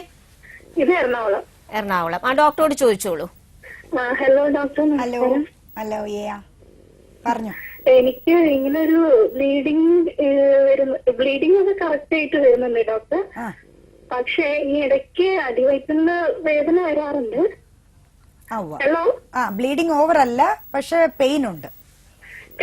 പക്ഷെ ബ്ലീഡിങ്ങിന്റെ പെയിൻ അല്ല വരുന്നത്. പെയിൻ ശരിക്കും വരാറില്ല, എന്നാൽ ഈ ഇടയ്ക്ക് അടിവയറ്റിന് ഒരു വേദന വരാറുണ്ട്. അത് പീരിയഡ് സമയത്താണോ അല്ലാത്ത സമയത്താണോ? അല്ലാത്ത സമയത്താണ്. ഇപ്പൊ എന്തെങ്കിലും ഒരു ഭാരം പൊന്തിച്ച് എടുക്കുമ്പോ അടിവേറ് പെട്ടെന്നൊരു വേദനയാണ്. ആ വേദന ഒരു അരമണിക്കൂർ നിന്നിട്ട് അത് പോവും. പിന്നെ അതുപോലെ സ്റ്റെപ്പ് കയറുമ്പോ അതുപോലെ സ്റ്റെപ്പ് കയറി കഴിഞ്ഞിട്ട് എവിടെയെങ്കിലും നിൽക്കുമ്പോ വേദന വരും. അത് എവിടെയെങ്കിലും കാണിച്ചിട്ടുണ്ടോ ഇത് എന്താണെന്ന്? കാണിച്ചു ഈ അടുത്ത് ഡോക്ടറെ കാണിച്ചു. സ്കാൻ ചെയ്തോ? കാണിച്ചു. അപ്പൊ സ്കാനിങ് ഒക്കെ ചെയ്തപ്പോ ഡോക്ടർ പറഞ്ഞെന്ന് വെച്ചാൽ പെയിൻ വയറ്റിലെ ഏതൊരു ഭാഗത്ത് കുറച്ച് ബ്ലീഡിങ് കട്ട് ചെയ്ത് കിടപ്പുണ്ട്. ഏത് ഭാഗത്ത്? യൂട്രസിന്റെ ഭാഗത്ത് ബ്ലീഡിങ് കട്ട് ചെയ്ത് കിടപ്പുണ്ടെന്നാ പറഞ്ഞിരിക്കുന്നത്. ഏജ് എത്രയായി? എനിക്ക് 28. കുട്ടികളുണ്ട്? ഇല്ല. മാരീഡ് ആണോ? അതെ 4 വർഷമായി. കുട്ടികളില്ല? ഇല്ല. വന്ധ്യതയുടെ ചികിത്സ ചെയ്യുന്നുണ്ടോ? ഇല്ല ഒന്നും ചെയ്തിട്ടില്ല ഇതുവരെ. എന്ത് പറ്റി? അതിന്റെ ചികിത്സയൊന്നും ചെയ്തിട്ടില്ല. ഞാൻ വിചാരിച്ചു കുഴപ്പമൊന്നും ഉണ്ടാവില്ലെന്ന് വിചാരിച്ചു. ഈ അടുത്ത ഡോക്ടർ പറഞ്ഞപ്പം അതിന് കുഴപ്പമൊന്നുമില്ല. രക്തം കട്ടിയായിട്ട് 100% കറക്റ്റ് ആയിട്ട് ഉണ്ടാകും. അതിന് യാതൊരു കുഴപ്പമില്ല എന്നാ പറയുന്നത്. യാതൊരു കുഴപ്പമില്ലാന്ന് പറഞ്ഞിട്ടുണ്ട്. രക്തം കട്ടിയായിട്ട് കിടക്കണത് പറഞ്ഞു. അത് എവിടെയാണെന്ന് പറഞ്ഞു? ഗർഭപാത്രത്തിലാണോ അണ്ടാശയത്തിലാണോ എന്ന് പറഞ്ഞു? അത് വ്യക്തമായിട്ട് പറഞ്ഞിട്ടില്ല. പക്ഷെ സ്കാനിൽ കാണുമല്ലോ. കാണുന്നുണ്ട്. സ്കാൻ റിപ്പോർട്ടിൽ ഉണ്ടാവുമല്ലോ. എന്റെ അടുത്ത് പറഞ്ഞിട്ടില്ല. സ്കാൻ റിപ്പോർട്ട് കിട്ടിയില്ലേ? പറഞ്ഞിരിക്കുന്നത് സ്കാൻ റിപ്പോർട്ട് കൈ കിട്ടിയില്ലേ? കിട്ടി. അതിലെന്താ എഴുതിയിരിക്കണേ? ഡോക്ടർ എന്റെ അടുത്ത് തന്നെ ശരിക്കും പറഞ്ഞത് എന്റെ ഒരു ചേച്ചിയുടെ അടുത്താണ് പറഞ്ഞിരിക്കുന്നത്. അപ്പൊ വ്യക്തമായിട്ട് അറിയാൻ പറ്റിയിട്ടില്ല കാര്യങ്ങൾ. അപ്പൊ ചേച്ചി പറഞ്ഞെന്ന് വെച്ചാൽ ഡോക്ടർ കുഴപ്പമൊന്നും ഇല്ല എന്നാണ് പറഞ്ഞിരിക്കുന്നത്. ഇനി ഒരു കാര്യം ചെയ്യാ, വ്യക്തമായിട്ട് ടെസ്റ്റ് ചെയ്തിരുന്നു. അത് യാതൊരു കുഴപ്പമില്ലാന്ന് പറഞ്ഞിട്ടുണ്ടായിരുന്നു. അല്ല, ഇനി ഒരു കാര്യം ചെയ്യും, വ്യക്തമായിട്ട് പറഞ്ഞു തരുന്ന ഒരു ഡോക്ടറെ അടുത്ത് ചെല്ലുക. അതാ വേണ്ടത്. സ്വന്തം അസുഖത്തിനെ കുറിച്ച് ആദ്യം ബോധവതിയാകണം. അങ്ങനെ പറഞ്ഞു തരുന്ന ഒരു ഡോക്ടറെ അടുത്ത് ചെല്ലണം. എന്നിട്ട് എന്താണ് എന്റെ അസുഖം കൃത്യമായിട്ട് അത് നോക്കണം. കട്ടായി കിടക്കുന്നത് കാലക്രമേണ അങ്ങനെ മാറിക്കോളും. അത് വലിയ കുഴപ്പമുള്ളതൊന്നും അല്ല എന്നാണ് പറഞ്ഞിരിക്കുന്നത്. ബ്ലീഡിങ്ങിന്റെ സമയത്ത് അതിനോടൊപ്പം ബ്ലഡും പോയിക്കോളും എന്നാണ് പറഞ്ഞത്. എനിക്കിപ്പം ആക്ച്വൽ റിപ്പോർട്ട് കിട്ടാതെ ഇതിനെക്കുറിച്ച് ഒരു കമന്റ് ചെയ്യാൻ പറ്റില്ല. പക്ഷെ ഒരു കാര്യം കൂടെ നോക്കണം കുട്ടിയെ. അതായത് ഓവുലേഷൻ നടക്കുന്നുണ്ടോ, അണ്ടോൽപാദനം നടക്കുന്നുണ്ടോ എന്ന് നോക്കിയിട്ടുണ്ടോ? ഓവുലേഷൻ സ്റ്റഡി നോക്കിയിട്ടുണ്ടോ? നോക്കിയിട്ടുണ്ട്. എങ്ങനെ അണ്ടോൽപാദനം നടക്കുന്നുണ്ടോ സ്കാൻ ചെയ്ത് നോക്കിയിട്ടുണ്ടോ? സ്കാൻ ചെയ്ത് നോക്കിയിട്ടുണ്ട്. അതൊക്കെ നോക്കിയതാണ്. അത് ഓക്കെ ആണോ? എനിക്ക് ഉണ്ടെന്നാണ് പറഞ്ഞിരിക്കുന്നത് ഡോക്ടർ. ഈ എല്ലാം പറച്ചിലേ ഉള്ളോ? ബ്ലീഡിങ് കട്ട് ആവുന്നതെന്ന് പറഞ്ഞിരിക്കുന്നത്. എല്ലാം പറച്ചിലേ ഉള്ളൂ. ഇയാളുടെ കയ്യിൽ റിപ്പോർട്ടൊന്നും ഇല്ലേ? എന്റെ കയ്യിലല്ല, ചേച്ചിന്റെ കയ്യിലാണ് റിപ്പോർട്ട് ഉള്ള. പക്ഷെ എന്റെ അടുത്ത് വന്ന് പറഞ്ഞത് എങ്ങനെയാണ്? ഏതുവരെ പഠിച്ചു? ഞാൻ ഡിഗ്രി. അപ്പൊ അതെടുത്തൊന്ന് വായിച്ചു നോക്ക്. എന്നിട്ട് എന്റെ മൊബൈൽ നമ്പർ ഇതിൽ വരുന്നുണ്ട്, അതിൽ വിളിച്ചിട്ട് അത് വായിച്ചൊന്ന് കേൾപ്പിക്ക്. എന്നിട്ട് ഞാൻ വിശദമായിട്ട് പറഞ്ഞുതരാം. ഓക്കെ, ശരി. Thanks for calling. ഒരു ബ്രേക്കാണ്.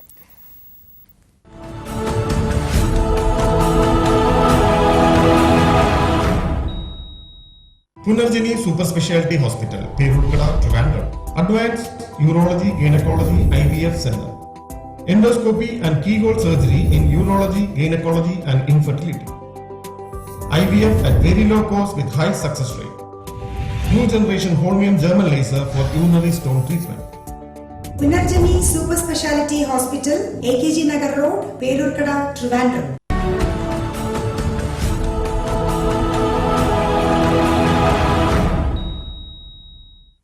ലൈഫ് ബീറ്റ്സിലേക്ക് വീണ്ടും സ്വാഗതം. ഡോക്ടർ, ചില കുട്ടികൾക്ക് പീരിയഡ്സിന് വേദന ഉണ്ടാവില്ല, പക്ഷെ ഇൻ ബിറ്റ്വീൻ ആ ഓവുലേഷൻ ഡേ നല്ല പെയിൻ ആയിരിക്കും.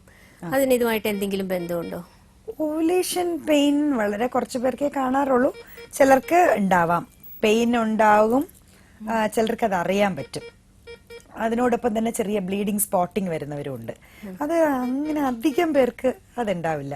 അത് ഓവുലേഷന്റെ പെയിൻ തന്നെയാണോ എന്ന് നമുക്ക് കൺഫേം ചെയ്യണം ഫസ്റ്റ്. അതാണ് അതിന് ആദ്യം വേണ്ട ഒരു കാര്യം. അപ്പോൾ ഓവുലേഷൻ പെയിൻ ആണെങ്കിൽ നമുക്ക് ഇറ്റ്സ് ഓക്കെ. അത് വലിയ ചെറിയൊരു പെയിൻ കില്ലറൊക്കെ കൊടുത്താൽ അത് നമുക്ക് ചെയ്യാൻ പറ്റും. റെഗുലർ ആയിട്ട് കാണുമൊന്നുമില്ല.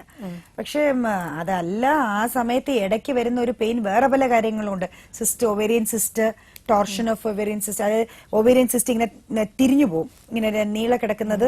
ചിലപ്പോൾ ഇവര് ഓപ്പറേറ്റ് ചെയ്ത് വെക്കുമ്പോൾ വളർച്ച കൂടിയിട്ട് തനിയെ തിരിഞ്ഞു പോയി പിന്നെ എമർജൻസി ആയിട്ട് ഭയങ്കര പെയിനായിട്ട് കൊണ്ടുവന്ന് സിസ്റ്റ് നമുക്ക് ചെയ്യേണ്ടി വന്നിട്ടുണ്ട്. സോ അപ്പൊ അങ്ങനെയുള്ള വല്ല കാര്യങ്ങളും ആണോ എന്നുള്ളത് നമുക്ക് അറിഞ്ഞുകൂടാ. സോ എന്തുകൊണ്ടും അതിന് ഒരു ശരിക്കുള്ള ഡയഗ്നോസിസ് വേണം. ഓവുലേഷൻ പെയിൻ സ്വയം വിചാരിക്കാൻ പറ്റില്ല. ഇപ്പം അതൊരു 12-14 ദിവസം വരണോണ്ട് ഓവുലേഷന്റെ പെയിൻ ആണോ എന്ന് കൺഫേം ചെയ്യുക തന്നെ വേണം തീർച്ചയായിട്ടും. ഡോക്ടർ കോൾ ഉണ്ട്. ഹലോ ഹലോ, ആരാണ്? ഹലോ, ആരാണ്? ഞാൻ ഷാലിനിയാണ് മാഡം. എവിടുന്നാ? തിരുവനന്തപുരം. ഓക്കെ, ഡോക്ടറോട് ശാലിനി ഏജ് എത്രയാ? ഏജ് എത്രയാ ശാലിനി? ഏജ് പറഞ്ഞോളൂ കുട്ടി, ഏജ് എത്രയാ? 26. ആ, മാരീഡ് ആണോ? മാരീഡ് ആണ്. ആ, പറഞ്ഞോ. വിവാഹം കഴിഞ്ഞിട്ട് 3 വർഷമായി. അപ്പോ എനിക്ക് PCOS ഉണ്ടായിരുന്നു. ആ, കുട്ടികളുണ്ടായോ? അപ്പോ ഞാൻ അതിന്റെ ചികിത്സ 6 മാസത്തെ ചികിത്സ ചെയ്തപ്പോഴത്തേക്ക് എനിക്ക് കല്യാണം കഴിഞ്ഞ് 3 മാസം കഴിഞ്ഞപ്പോ ഞാൻ പ്രഗ്നന്റ് ആയി. പ്രഗ്നന്റ് ആയി. ട്വിൻസ് ആയിരുന്നു. ആയിക്കോട്ടെ. ട്വിൻസ് ആയിരുന്നു. പക്ഷെ 3 മാസം ആയപ്പോഴത്തേക്ക് ഒരു കുട്ടിയുടെ വളർച്ച പോയി. പറഞ്ഞോ. ഹലോ, പറഞ്ഞോ കേക്കാം. അപ്പൊ അത് പിന്നെ 5 മാസം വരെ അതിന് വളർച്ചയൊന്നും ഇല്ലായിരുന്നു. ഒരു കുട്ടിക്ക്? ഒരു കുട്ടി യൂട്രസിന്റെ ലെഫ്റ്റ് പോർഷനിലായിരുന്നു. അപ്പൊ എനിക്ക് പ്രഗ്നന്റ് ആയ അന്ന് മുതൽ ഇപ്പോഴും പെയിൻ ആയിരുന്നു. ശരി. അപ്പൊ അങ്ങനെയാണ് ഞാൻ പോയി നോക്കിയപ്പോഴത്തേക്കും ട്വിൻസിൽ ഒരു കുട്ടി ഇങ്ങനെ വളർച്ചയില്ല എന്ന് കണ്ടത്. അപ്പൊ ഡോക്ടർ പറഞ്ഞിട്ടുണ്ട് 5 മാസം കഴിഞ്ഞിട്ട് ഈ കുഞ്ഞിന് വളരുകയാണെന്നുണ്ടെങ്കിൽ മറ്റേ കുട്ടിക്കും കൂടെ അത് ബാധകമാവുന്നു. എന്നിട്ട് എന്ത് സംഭവിച്ചു ഫൈനലി? ഫൈനലി എനിക്ക് മറ്റേ കുട്ടിയെ കിട്ടി. പക്ഷെ ഇത് ഡെലിവറി ടൈമിൽ ഒരു കുട്ടി ഉണ്ടോ? പുറത്തോട്ട് പോയത്. ഒരു കുട്ടി ഉണ്ടോ? ഇപ്പൊ ഒരു കുട്ടിയുണ്ട്. എത്ര വയസ്സായി? മോക്ക് 1.5 വയസ്സായി. പിന്നെ ഇപ്പോഴത്തെ പ്രശ്നം പറ. ഇപ്പൊ ഞാൻ വീണ്ടും പ്രഗ്നന്റ് ആണ്. സിംഗിൾ ആണ്. കുഞ്ഞ് സിംഗിൾ ആണ്. ആയിക്കോട്ടെ. പക്ഷെ വീണ്ടും ഇതുപോലെ അബോർട്ട് ആവാനുള്ള ചാൻസ് കൂടുതലാണെന്ന് പറയുന്നുണ്ട്. അതിനെ കുറിച്ച് ചോദിക്കാനാണ്. പോളിസിസ്റ്റിക് ഓവറി ഉണ്ടോ?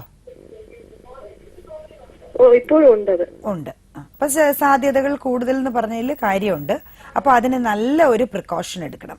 മാത്രമല്ല യൂട്രസിൽ സിസ്റ്റ് ഉണ്ട്, ചെറിയ സിസ്റ്റ് ഉണ്ട്. ആണോ? അപ്പൊ എനിക്ക് ആ റിപ്പോർട്ട് ഒന്ന് കണ്ടാലേ പറയാൻ പറ്റൂ. ഈ സിസ്റ്റ് എന്ന് പറയുന്നത് യൂട്രസിൽ സിസ്റ്റ് വരികയല്ല. യൂട്രസിൽ വരണമെങ്കിൽ മുഴകളായിരിക്കും. അണ്ടാശയത്തിൽ വരുന്ന ഓവറിയിലാണ് നമ്മൾ സിസ്റ്റ് എന്ന് പറയുന്നത്. ഓവറിയിലാണ് മേഡം, ഓവറിയിലാണ്. അതാണ് പോളിസിസ്റ്റിക് ഓവറി എന്ന് പറഞ്ഞത് അല്ലേ? അപ്പൊ ഇത് സാധാരണ ഞാൻ മെൻസസ് അങ്ങനെ കറക്റ്റ് ആവാറില്ലായിരുന്നു. അപ്പൊ ഉള്ളിൽ ബ്ലീഡിങ് ഉള്ളത് കൊണ്ടാണ് പുറത്ത് ബ്ലീഡിങ് നടക്കാത്തതെന്നും ഡോക്ടർ പറഞ്ഞിട്ടുണ്ടായിരുന്നു. അപ്പൊ ഒരു കാര്യം ചെയ്യുമോ, എനിക്ക് മോളെ ആ റിപ്പോർട്ട് ഒന്ന് വായിച്ചു കേൾപ്പിക്കുകയോ അല്ലെങ്കിൽ എന്ന് കൊണ്ട് കാണിക്കുകയോ ചെയ്താൽ എനിക്ക് എന്തെങ്കിലും ഒരു അഡ്വൈസ് പറയാൻ പറ്റും. അത് മാത്രമല്ല, ഈ അബോർഷൻ സാധ്യതകൾ കൂടുതൽ എന്ന് പറഞ്ഞത് ഹോർമോണിന്റെ അളവ് കുറവായിരിക്കും പോളിസിസ്റ്റിക് ഓവറിക്കാർക്ക്. അപ്പൊ അതുകൊണ്ടാണ് അവർ അങ്ങനെ ഒരു ഇത് പറഞ്ഞത്. ഡയബറ്റിക് ആയിരുന്നു. അതെന്ന് വെച്ചാൽ പോളിസിസ്റ്റിക് ഓവറി ഉള്ളതുകൊണ്ടാണ് ഡയബറ്റീസ് വന്നത് ആ സമയത്ത്. സോ അപ്പൊ അതിന് പ്രിക്കോഷൻ എടുക്കാം. നമുക്ക് ഈ അബോർഷൻ പ്രിവെന്റ് ചെയ്യാനുള്ള മാർഗങ്ങളെല്ലാം ഇപ്പൊ ഉണ്ട്. അതിനുള്ള മരുന്നുകളും മാർഗങ്ങളും പിന്നെ പോളിസിസ്റ്റിക് ഓവറിക്കാർക്ക് എന്താണ് ബാക്കപ്പ് ഒക്കെ ചെയ്യാൻ പറ്റും.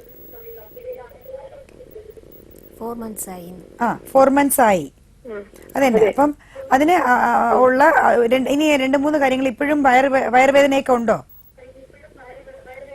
ഇടയ്ക്കിടയ്ക്ക് വയറുവേദന ഉണ്ടാവാറുണ്ട്. അപ്പൊ ശരി. അപ്പൊ ഇപ്പൊ കാണിച്ചോണ്ടിരിക്കുകയല്ലേ ഡോക്ടറെ? അപ്പം അവരോട് തന്നെ ഈ കാര്യങ്ങളൊക്കെ പറയാം. ഓക്കെ, കാര്യങ്ങളൊക്കെ പറഞ്ഞിട്ട് അതിന് കുറച്ചും കൂടി ഒരു കോൺസ്റ്റന്റ് ആയിട്ട് എനിക്ക് തോന്നുന്നു കുറച്ചും കൂടെ ഒരു വിജിലന്റ് ഹൈ റിസ്കിൽ വെക്കണം. ഹൈ റിസ്ക് എന്നുള്ള ഇതിൽ വെച്ചിട്ട് വേണം ഈ പ്രഗ്നൻസിയെ നോക്കാൻ. കാര്യം എന്താ വെച്ചാൽ എല്ലാ കാര്യങ്ങളും ഡെലിവറി എന്ന് പറയുന്നത് തന്നെ നോർമൽ ആവാത്തത് കൊണ്ട് ശരിക്കും നോർമൽ ആക്കാൻ വേണ്ടിയിട്ട് നോക്കിയതിന് ശേഷം സിസേറിയൻ നടത്തിയിരുന്നു. എമർജൻസി സിസേറിയൻ നടത്തിയിരുന്നു. ഇനി ശരി. അപ്പൊ എന്തായാലും ഒരു കാര്യം ചെയ്യും, ഈ വയറുവേദന എന്തായാലും ഡോക്ടറെ അറിയിക്കണം, അതിനൊരു പോം വഴി നേടണം. പിന്നെ 4 മാസം കഴിഞ്ഞാൽ കുട്ടിക്ക് അംഗവൈകല്യങ്ങൾ ഒന്നുമില്ല എന്നറിയാനുള്ള ഹൈ ഡെഫിനിഷൻ സ്കാൻ ഉണ്ട്, അത് ചെയ്യണം. ഇങ്ങനെ ഒത്തിരി കാര്യങ്ങളുണ്ട്. ഫസ്റ്റ് ട്രൈമസ്റ്റർ ബ്ലഡ് സ്ക്രീനിങ് ഉണ്ട്. അപ്പൊ പോളിസിസ്റ്റിക് ഓവറിക്കാരായതുകൊണ്ട് പ്രിഫർ ചെയ്യണോ ഡോക്ടർ? ഇത് ഡോക്ടറോട് അങ്ങോട്ട് കയറി പറഞ്ഞ ചില ഡോക്ടർമാർക്കൊന്നും ഇഷ്ടപ്പെടുകയില്ല. അതുകൊണ്ട് ഇത് പറഞ്ഞാ മതി, കാര്യം പറഞ്ഞാ മതി. ശരി, ഓക്കെ, താങ്ക്സ്. ഓക്കെ. നമ്മൾ ഈ പറയുമെങ്കിലും ഇവര് പോയി ഇതൊക്കെ ഇവിടുന്ന് കേട്ടിട്ട് അവിടെ ചെന്ന് ഡോക്ടറോട് പറഞ്ഞ മിക്ക ഡോക്ടേഴ്സിനും അങ്ങോട്ട് ചെന്നിട്ട് എനിക്കിത് ചെയ്യിക്കണം അത് ചെയ്യണം, ദേ വോണ്ട് ലൈക്ക് ഇറ്റ്. അത് ബേസിക് ഓരോരുത്തരുടെ സ്വഭാവമായിരിക്കും. അപ്പം എന്നാലും ഇതൊക്കെ വേണം. പക്ഷെ ഇപ്പൊ നമ്മുടെ ഈ ഒരു ഇതിൽ സെറ്റപ്പിൽ ഞാൻ കാണുന്നത് ഒരു പ്രസവത്തിനെ നമ്മളിപ്പോഴും വളരെ ഒരു ഈസി ആയിട്ടാണ് എടുക്കുന്നത്. എനിക്ക് തോന്നുന്നു പ്രൊഫഷണൽ ലെവലിലും ഡോക്ടേഴ്സിന്റെ ലെവലിലും ഒരു പരിധി വരെ ഉള്ളവരുടെ, ഞാൻ എല്ലാവരെയും അല്ല പറയുന്ന, 1% അതേപോലെ ഈ പേഷ്യൻസും നമ്മൾ അത് നന്നായിട്ട് വരേണ്ടത് ദൈവാനുഗ്രഹമാണ്, വരുന്നുണ്ട്. പക്ഷെ അത് കഴിഞ്ഞിട്ട് പ്രശ്നങ്ങൾ വരുമ്പോഴാണ് അയ്യോ അങ്ങനെ വന്നില്ലേ ഇങ്ങനെ വന്നില്ലേ, അന്ന് ഇത് നോക്കിയില്ല ഇന്ന് ഇത് നോക്കിയില്ല. അപ്പം ഞാൻ എൻ്റെ അടുത്ത് വരുന്ന പേഷ്യൻസിന് എല്ലാരെയും നമ്മൾ ടോട്ടൽ റിസ്ക് ഫ്രീ ആയിട്ടാണ് നോക്കുന്നത്. എന്ന് വെച്ചാൽ അതിൽ കുറച്ച് കാര്യങ്ങളുണ്ട്. First trimester screening ടെസ്റ്റുകളുണ്ട്.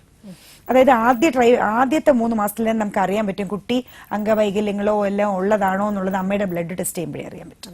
പിന്നെ അതേപോലെ തന്നെ ഫസ്റ്റ് ഒരു 4 മാസം കഴിയുമ്പോൾ ഒരു ഹൈ ഡെഫിനിഷൻ ഒരു സ്കാൻ ഉണ്ട്. അത് ചെയ്യുമ്പോഴത്തേക്കും കുഞ്ഞിന്റെ മുഖം തൊട്ട് ലിപ്സ് തൊട്ട് മുഖം എല്ലാം ഷേപ്പ് വരെ നമുക്ക് അറിയാൻ പറ്റും, കുട്ടിയെ ടോട്ടലായിട്ട് കാണാൻ പറ്റും. സോ അതൊരു നമുക്ക് വേണ്ടി വളരെ വളരെ ഹെൽപ്ഫുൾ ആയിട്ടുള്ളത്. പിന്നെ കുട്ടിയുടെ ഈ എക്കോ, ഫീറ്റൽ എക്കോ എന്ന് പറയും, അതായത് കുഞ്ഞിന്റെ ഹൃദയമിടിപ്പ്, കുഞ്ഞിന്റെ ഹൃദയത്തിലോട്ട് പോകുന്ന ബ്ലഡ് സപ്ലൈ, അതൊക്കെ നമുക്ക് തീർച്ചയായിട്ടും നന്നായിട്ട് അറിയാൻ പറ്റും. സോ ഡോപ്ലർ എന്ന് പറഞ്ഞ സ്കാൻ. സോ ഇതെല്ലാം നമുക്ക് ചെയ്യാൻ പറ്റുമെങ്കിൽ അത്. പിന്നെ അത് കഴിഞ്ഞിട്ട് രണ്ടാമത്തെ 6 മാസത്തിനുള്ളിൽ പിന്നെ ഒരു സ്ക്രീനിങ് ചെയ്യുമ്പോൾ ഈ അംഗവൈകല്യങ്ങളെല്ലാം നമുക്ക് ഇല്ല എന്നുള്ളത് 100% ഉറപ്പാക്കാം. സ്കാനിൽ ചില പരിമിതികളുണ്ട്, ബ്ലഡ് വഴി അറിയാൻ പറ്റുന്ന കുറച്ച് പരിമിതികളുണ്ട്. അപ്പം അങ്ങനെ എല്ലാം കൂടി നമുക്ക് കോറിലേറ്റ് ചെയ്ത് നോക്കുമ്പം നമുക്ക് കുറച്ച് ഒരു ധൈര്യമായിട്ട് ആ അമ്മയോട് പറയാം, ഈ കുട്ടിക്ക് വേറെ പ്രശ്നങ്ങളൊന്നുമില്ല.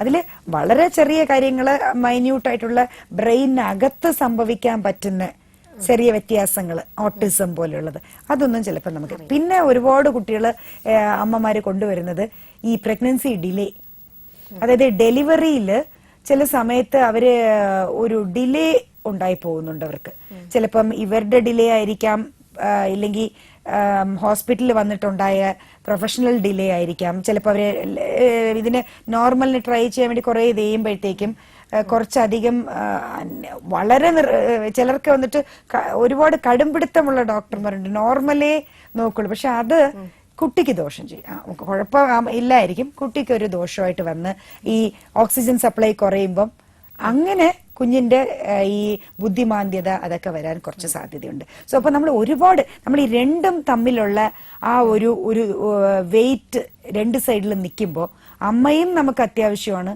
ഇത് ഇപ്പൊ സിസേറിയൻ എന്ന് പറയുന്നത് ഒരു വലിയ ഭീകരമായ ഒരു ഓപ്പറേഷൻ ഒന്നുമല്ല.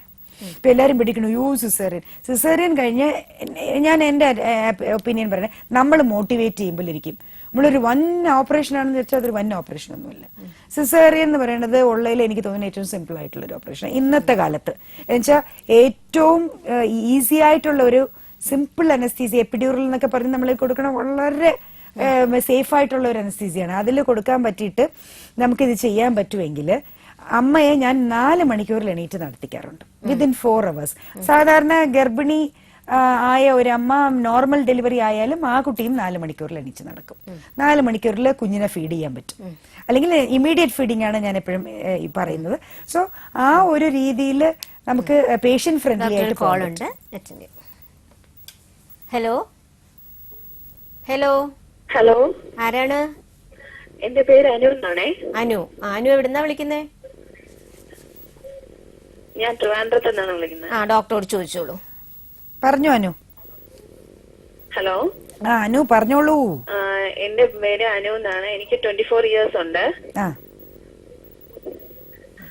മാരേജ് കഴിഞ്ഞിട്ട് ഇപ്പം May 12th 2 years ആയി. കല്യാണം കഴിഞ്ഞിട്ട് കുട്ടികളായോ? 6 മാസം പ്രഗ്നന്റ് ആണ്? ഇല്ല,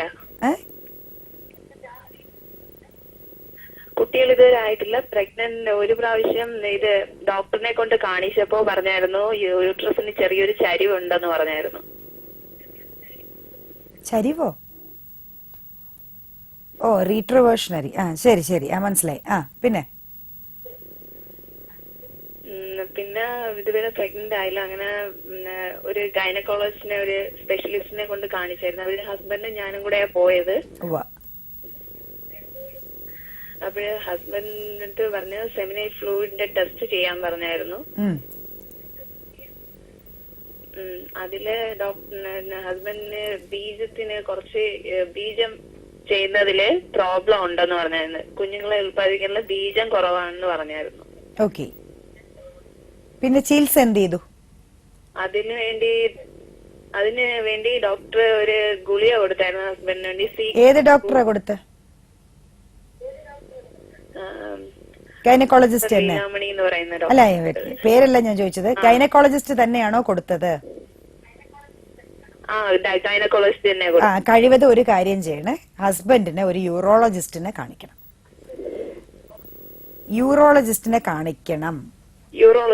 അതെ, ആണുങ്ങള് ഈ നോക്കുന്നത് യൂറോളജി പ്ലസ് ആൻഡ്രോളജി. അതായത് അവര് നമ്മൾ ഈ ഗൈനക്കോളജിയിൽ എങ്ങനെ വന്ധ്യത ചികിത്സിക്കണം, അതുപോലെ ആൻഡ്രോളജി എന്നൊരു വന്ധ്യത വിഭാഗമുണ്ട്. അതാണ് ഈ യൂറോളജിസ്റ്റുകൾ ചെയ്യുന്നത്. അപ്പൊ അതും കൂടി ചെയ്യുന്ന, ആൻഡ്രോളജിയിലും കൂടി നല്ല പ്രാവീണ്യമുള്ള ഒരു ഡോക്ടറെ കാണിക്കുക. അപ്പോഴത്തേക്കും ഹസ്ബൻഡിന് വേറെ ഇൻഫെക്ഷൻസ് ഉണ്ടോ, അല്ലെങ്കിൽ പ്രോസ്റ്റേറ്റൈറ്റിസ് ഉണ്ടോ, അങ്ങനെ ഒരുപാട് കാര്യങ്ങളുണ്ട്. സെമന്റെ അളവ് കുറയണമെങ്കിൽ, ബീജത്തിന്റെ അളവ് കുറയാൻ ഒരു 100 കാര്യങ്ങളുണ്ട്. അത് പഠിച്ച ആളുകളാണ് ഇവര്, യൂറോളജി ആൻഡ്രോളജിസ്റ്റ്.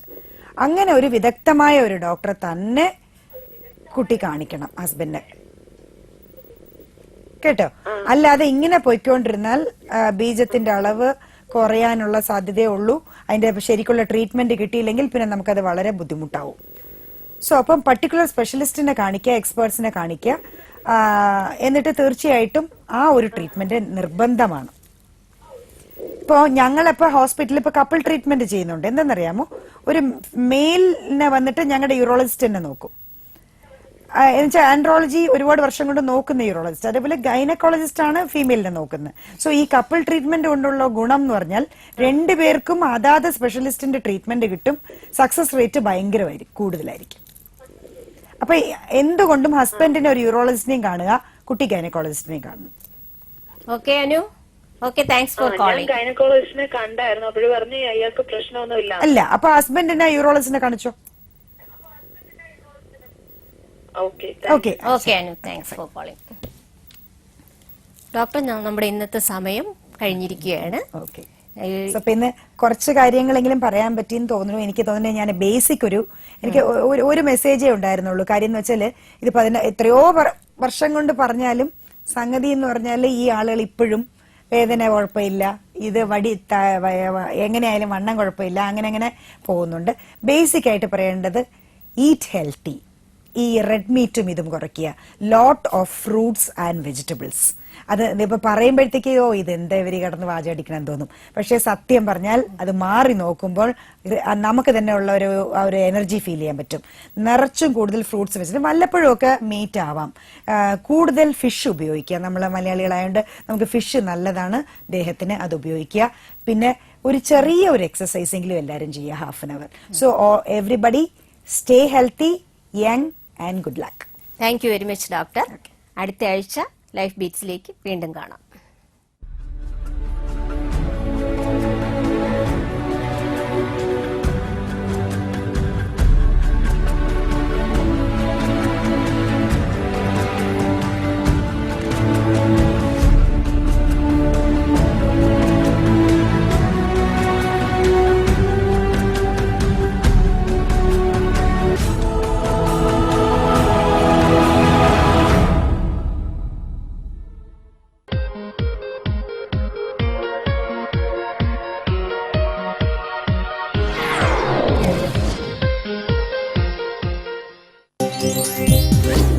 പരിപാടി നിങ്ങൾക്കായി അവതരിപ്പിച്ചത് Punarjani super speciality hospital, AKG Nagar road, Peroorkada, Trivandrum. Punarjani super speciality hospital, Peroorkada, Trivandrum.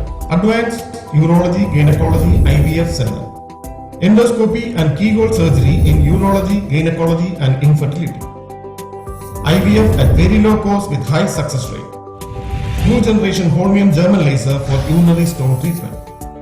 Punarjani super speciality hospital, AKG Nagar road, Peroorkada, Trivandrum.